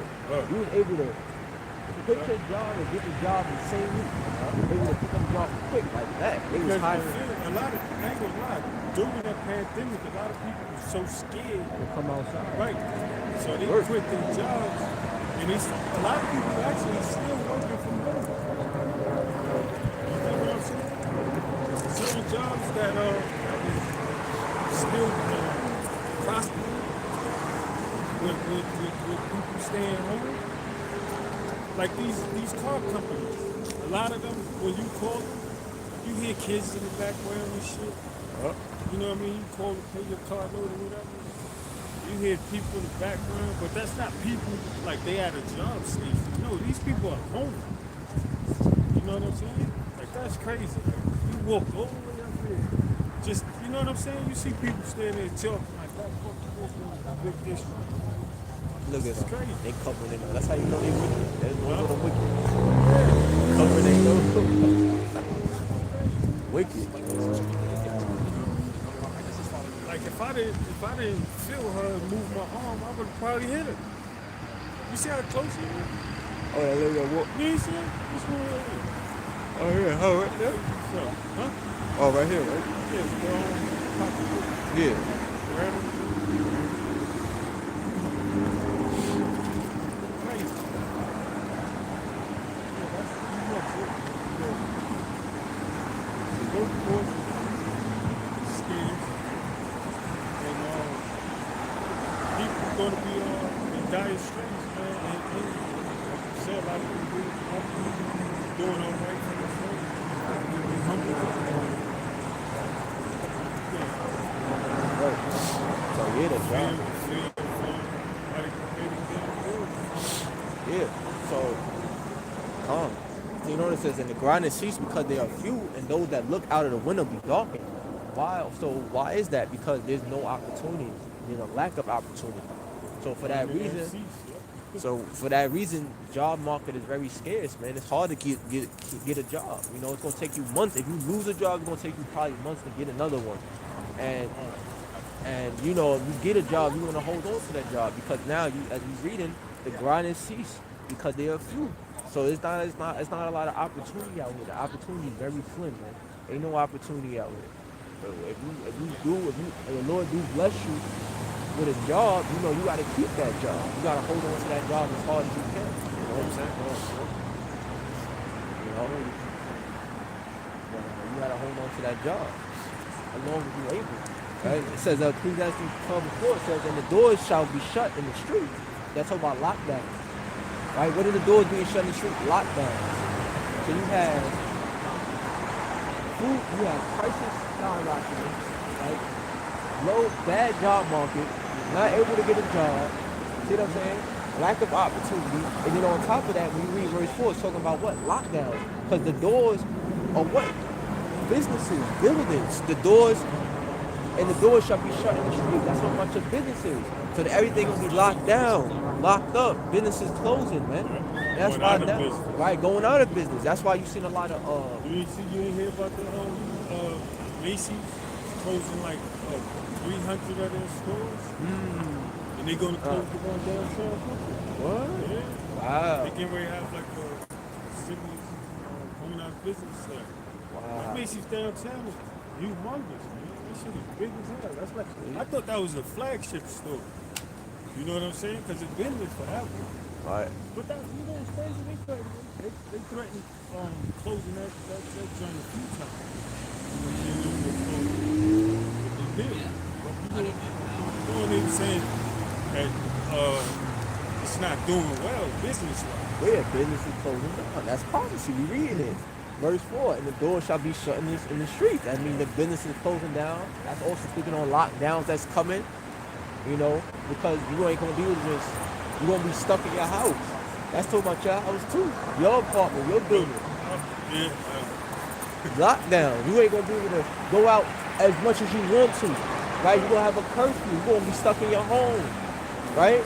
Yeah. So that's talking about lockdown, talking about businesses going out of business, right? Lockdowns. That's also talking about Wendy. Continue on, it says, when the sound of the grinding is low, and when he shall rise at the voice of the bird, and the daughters of music shall be brought low. You know? Early, man. Low.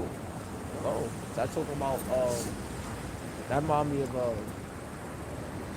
it said what? The sound of grinding is low. Like, because it's gonna, they might have a lockdown where it remind me of like the work. That's why they call work the grind. I'm getting into the grind. I gotta grind. The work, man. Workforce really to have business, commerce, being able to work, go to work every day, punching, time clock. know, it's like I'm ready. Like it's not that they don't have jobs, Right. That but the jobs that are available are jobs that you will not get it. Or don't want. You know what I'm saying? right. Because it's too early. Right. And you know what's true? There's too much of this place that we don't stand. Right. They remind me of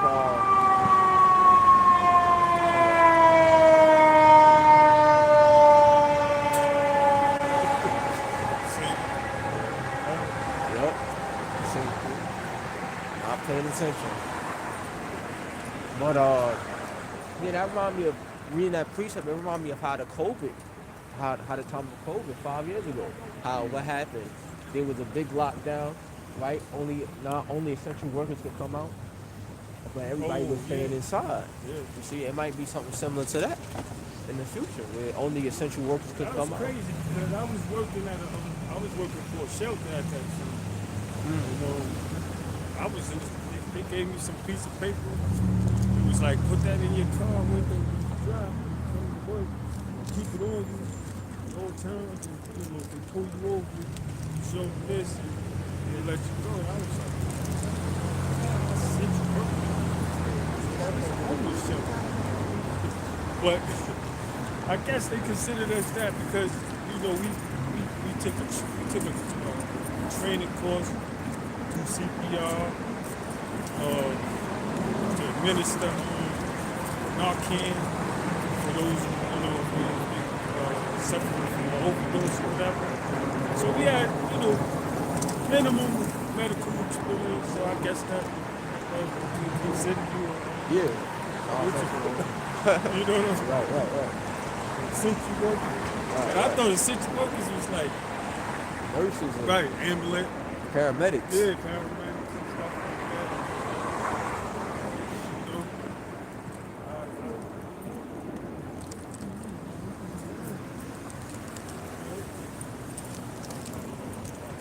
Homeless.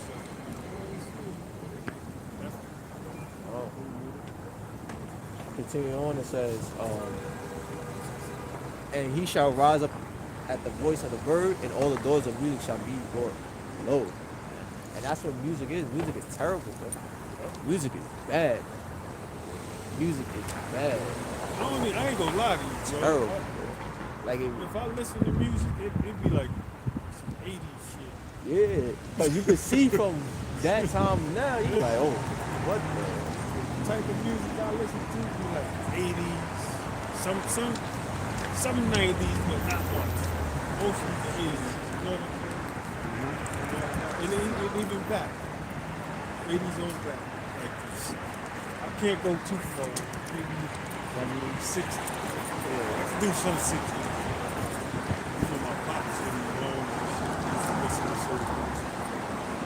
Relate to whatever. Yeah. Past that, I'll be like, hey, who's this guy? This is Steve Day? Look at him. Now music is terrible. Word. It's a low vibration anyhow. Word. And that's what that scripture just says. The music is brought down low, man. Yup. And that's to the point where it's like it's speaking on demonic type of essences. You know what I'm saying? Everything is dead. All they talking about is spinning block and shooting block. I wasn't trying to run, but I just spin. It's all about destruction of the people that look like you, man. You know, and this is how you know that society is on its way out. Is that it brought you in so low that you feel good to you embrace this foolery like a badge, man. You embrace it like a badge of honor. There's no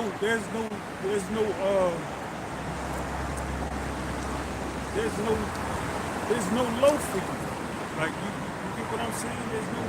There's no ceiling. You don't mind going to the lowest of low.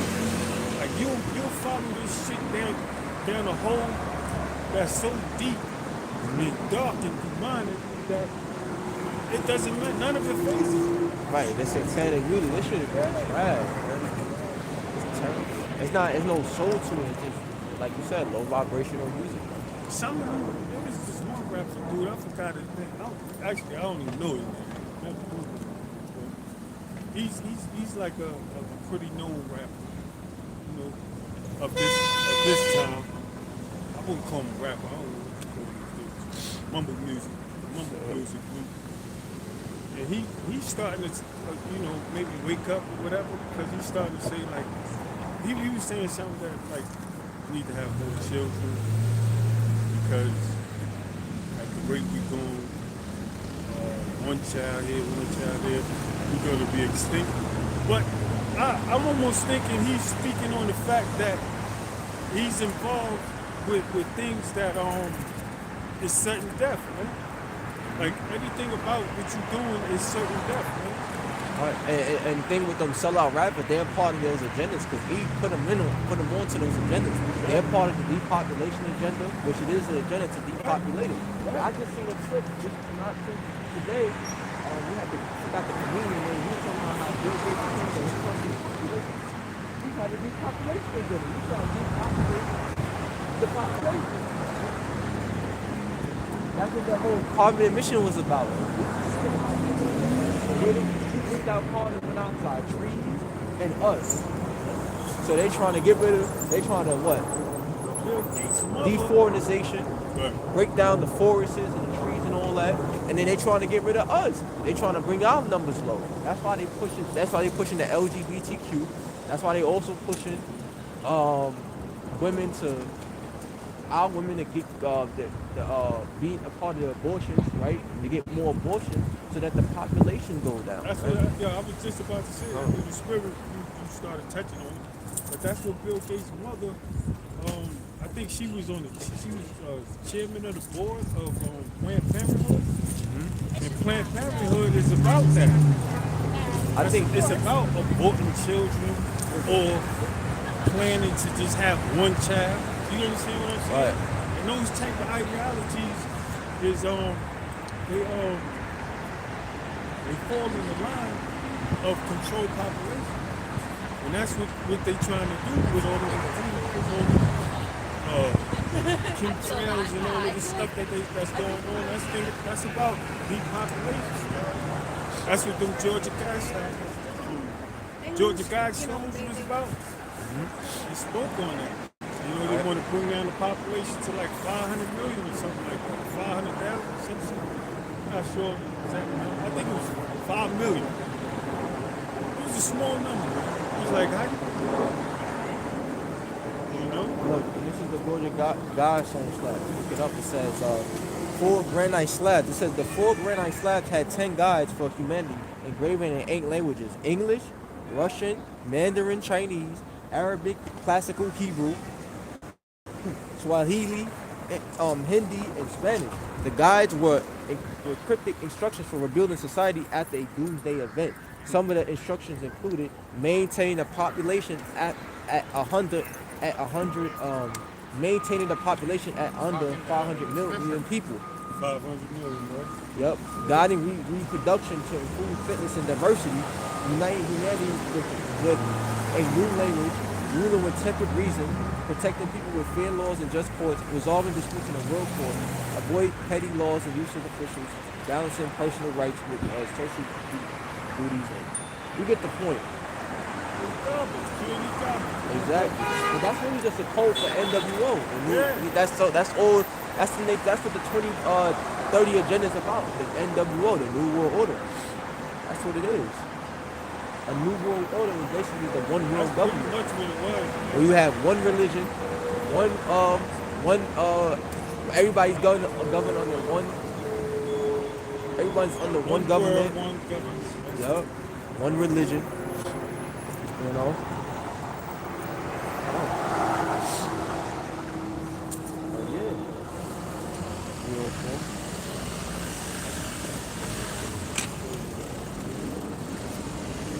I was gonna look up what's the NWO for proper context.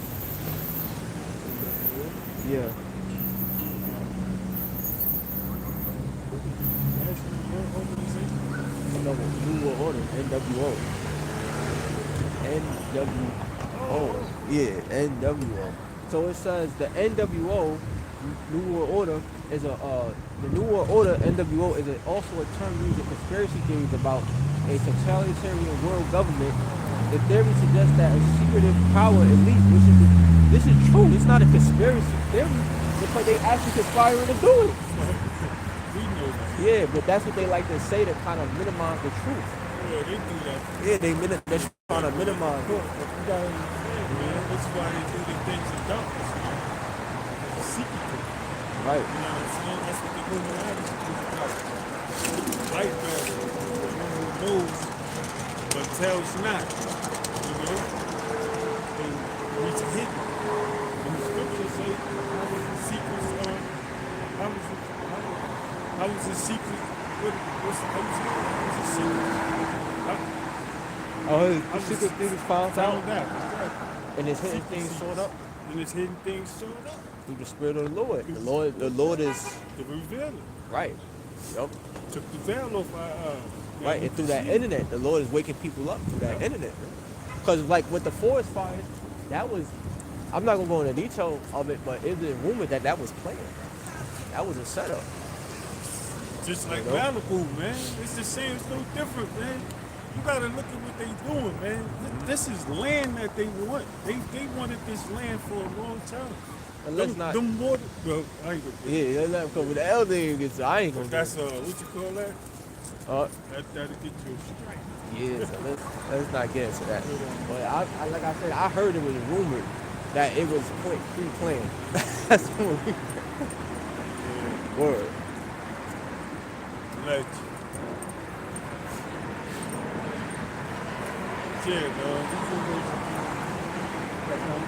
No, I wanted to finish it out. It says the theory suggests that a secretive power elite is aspiring to rule the world through a authoritarian government, which they are. Which they are. This is what they've been planning for since 1756. The New World Order. They tell you they put look. They put it on the dollar. I got a dollar right here. Oh, Look. Skodos. No, Novus Order Scurum, which means New World Order. Novus Order Out of Scurum. chaos. Yep. Yeah. New World Order. Hold on. I think I had. Damn, I ain't have a dollar, It but. should be on that. Huh? It should be on that. No, that's not. This is Abraham Lincoln. That's only on the Oh. dollar bill. Single? Yeah, the single. Yeah, right. It makes sense. $1, one order. You get it?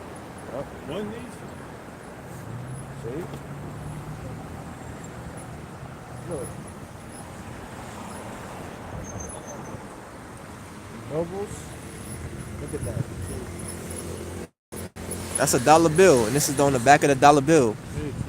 See? It says, Novus Ordo Seclorum, New World Order. And this is the Great Seal. So why, if this was a so-called theory, right, and it wasn't really happening, why they put the New World Order on the back of the dollar bill? Because this is what they plan on alone. This is what they've been trying to do for decades, and now they coming to fruition of it, Yeah. right? Reaching that limit. They reaching a point where they setting up the New World Order. You see what I'm saying? But as they set it up, the Lord gonna let it get off the ground a little bit, and then he gonna overthrow them. That's the Job the 18th chapter. They say in that conference. Fullness of sufficiency. Right. Then the Lord shall overthrow him. And that's what's gonna happen. The Lord will overthrow Esau, man.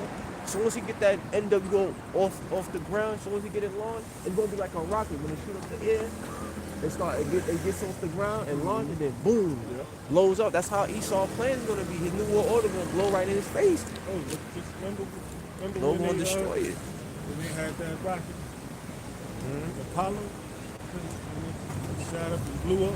Yep. That's what's going to happen. Exactly. Just like that. Their plan is gonna get off the ground, but he won't have enough time to really Right. for the plans to come into full fruition. Yeah. Like not to individual to enjoy the plan, to the plan or to the To fulfill fulfillment Lack of better of words. your sufficiency. Right. The fullness of its sufficiency. Sufficiency is you, your plan, admitting, Right. coming to existence, coming to fruition. The fullness. Set straight now. All I gotta do is build this around that, and I'm finished. And that's what you should get the straight. At that point, probably maybe mandatory.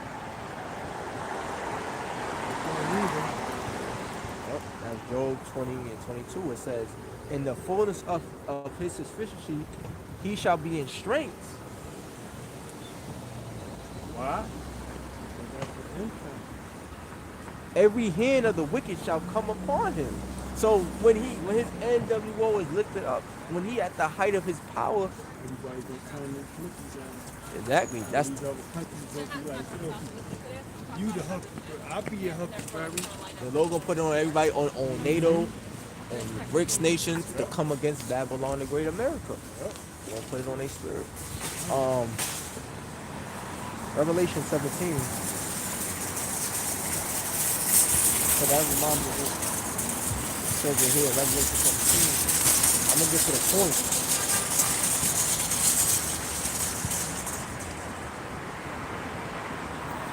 I'm gonna start at verse 15 for context. Now, when you go to verse 14, it says, Revelation 17:14.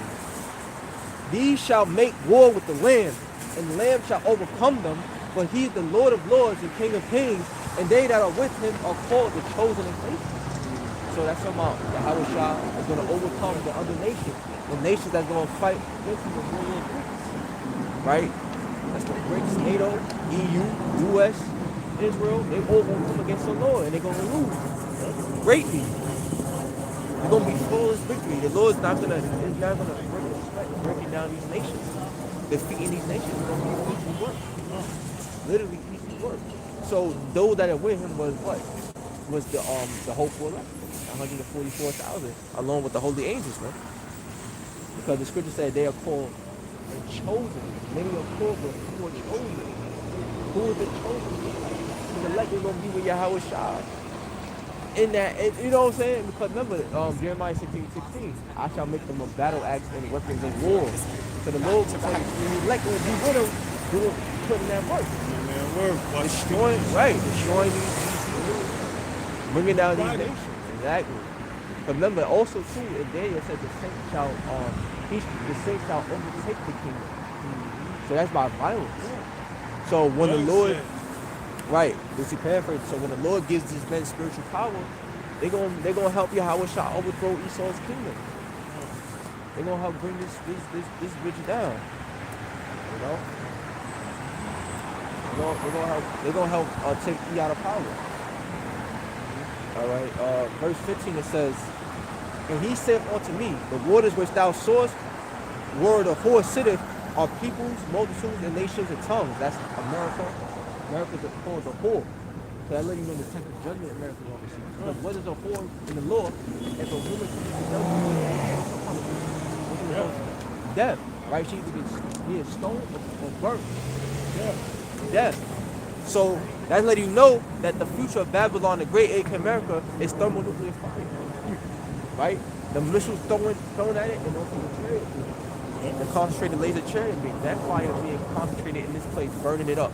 So this judgment, the future of this place is destruction by way of thermonuclear fire. Verse 16 it says, and the 10 horns which thou sawest upon the beast, these shall hate the whore. Alright, so that's speaking on NATO and the EU. And the 10 horns is NATO. Yeah, NATO and the EU. Right. NATO and the EU. So it says, in the 10 horns which thou sawest upon the beast, these shall hate the whore. So these NATO and the EU, their allies are going to hate America. They remember when she did. They never forgot. They just dealt with her for a period of time. You know? So NATO and the EU, and that's go back into Obadiah, what you said, how. Well, let's let that. And go back into Obadiah, how where it says what enemy they shall turn against thee, right? Those that were confederacy, shall even at the border they shall turn against thee.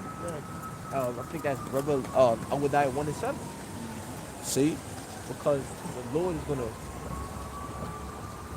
is gonna have it to where NATO and the EU, America's allies, are gonna flip and shoot missiles at this place, right?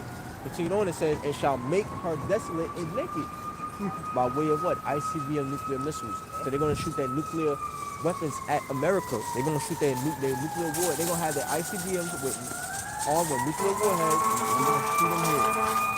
They're gonna shoot them here. Those crazy, all those other nations got nuke. Don't sleep. Don't sleep. Iran got nuke. Don't sleep. Yep.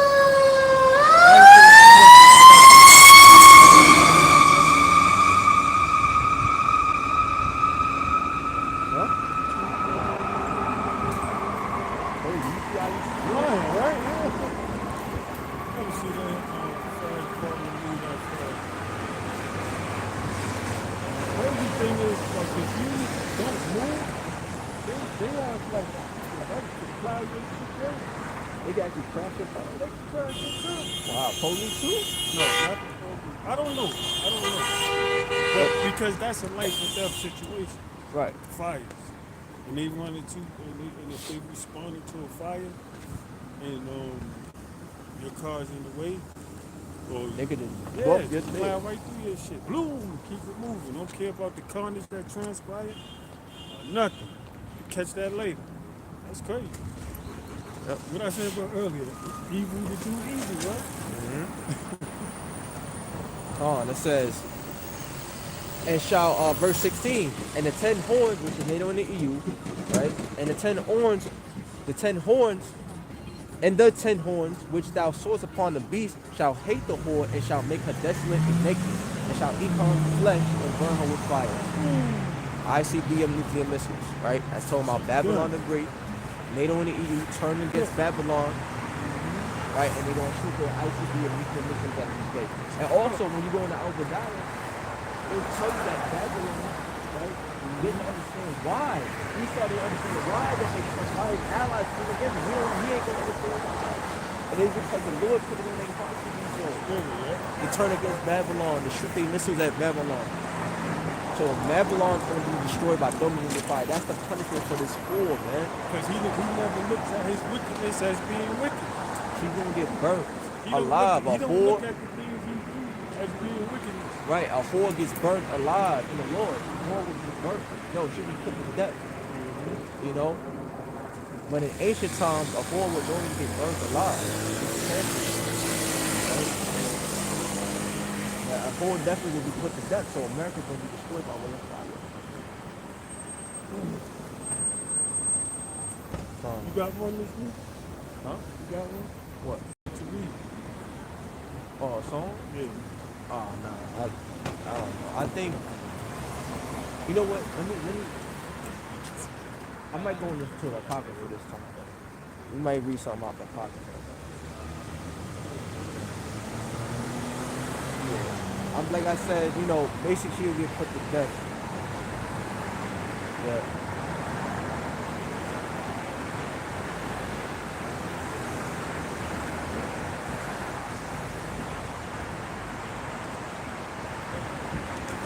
Right? So, Khan. And they own Khan. Fiji. Yeah. All right. Khan. Yeah, you got to the point.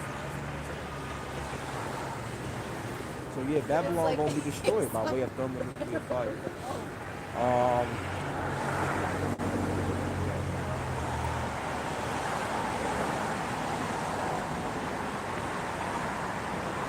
Matter of fact, I go to Psalm 16. I do have a Psalm.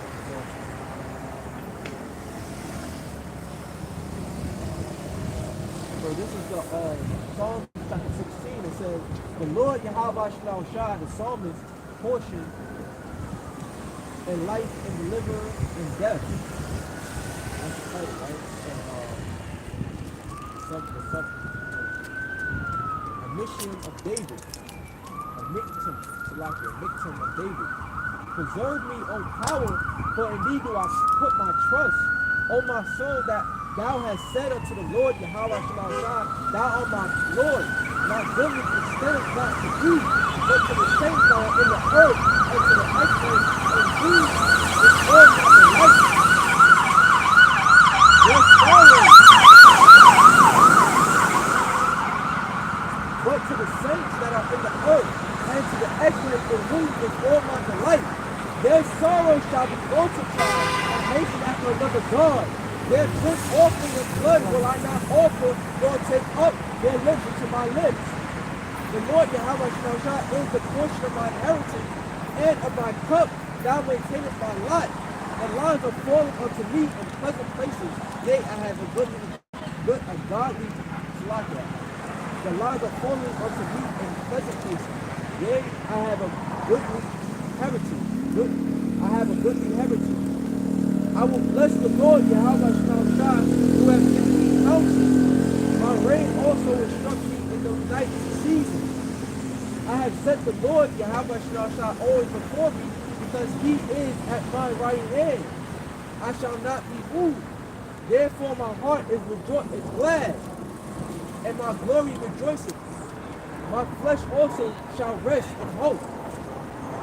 For thou wilt not leave my soul in hell, neither wilt thou suffer thy Holy One to see corruption. Thou wilt show me the path of life. In thy presence is fullness of joy. At thy right hand there are pleasures forevermore. So we got Yahweh Shema Shah as our God, man, as our support, as our help. So if the Lord is good, we can stand against it.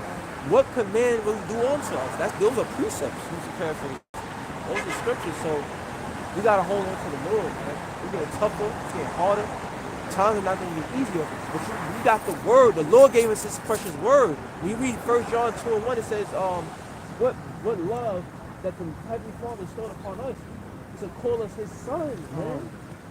He gave us his word, it's precious. We can't let it go. He entrusted us with this precious thing, precious of all precious.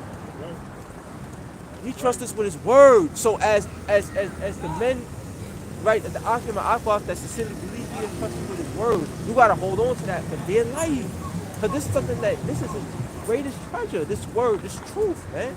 You gotta hold on to it for dear life. You can't let it go by any means necessary. You gotta be willing to give up your life for this thing, man.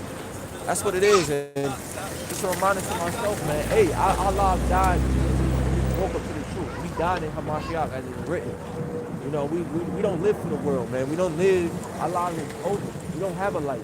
Like they say, go get a life. We don't have one. This is it. This is our life. We gotta live life. Right? We died. You know, we died in the world. You know, our lives is over. We living for this truth now. We living for Yahweh Shema Shah. And it's not getting easier, it's getting harder. So what did King David say? He said, what? I shall give myself unto prayer. That's what we need to do. Yeah. Give ourselves unto prayer, man. Also, right. Also a good read is go into Tobit 4 and 5. They give you the point. The Tobit 4 and 5, right? Yeah, how much my side, you know, and don't do evil. It gets straight to the point, man. But that's a good read, Tobit 4 and 5. But you know, again, Lord willing, this was an edifying lesson, that you learn something, that you've grown in the spirit, because that's what we want. That's what we want for ourselves. That's what we want for you. For y'all to grow in the spirit. But y'all can be nurtured, right? Y'all can be strong and ready for the time that we approach. So, Lord willing, this is an edifying lesson. With that, we say, Kwam Yashala, Abba Ball. You know? Give all praise and glory. Yahweh, Ba'ashem, Yahweh Shah, Ba'ashem, B'kak B'dah. You know, you corrected me, Salaki. And so, shout out to the elders Yep. for teaching us the truth, the sincerity. Want to give a shout out to those elders and our bishops who teach us well, come out and push the truth in the highways and byways. To those listening and learning, shalom. Shalom. Kwam Yashala Yasharala, of Baba Ball. Baba Ball. Yeah, that's the brotherhood. Iron sharpen iron, you know. Right. Corrected me. So with that, we say shalom. Nah, that yeah. We say shalom of Baba Ball. Until the next live lesson, we say shalom. Stay strong, Israel. Keep the faith. Faith. We almost out of here. We soon got we next. gonna, exactly. Soon we gonna be in the kingdom, man.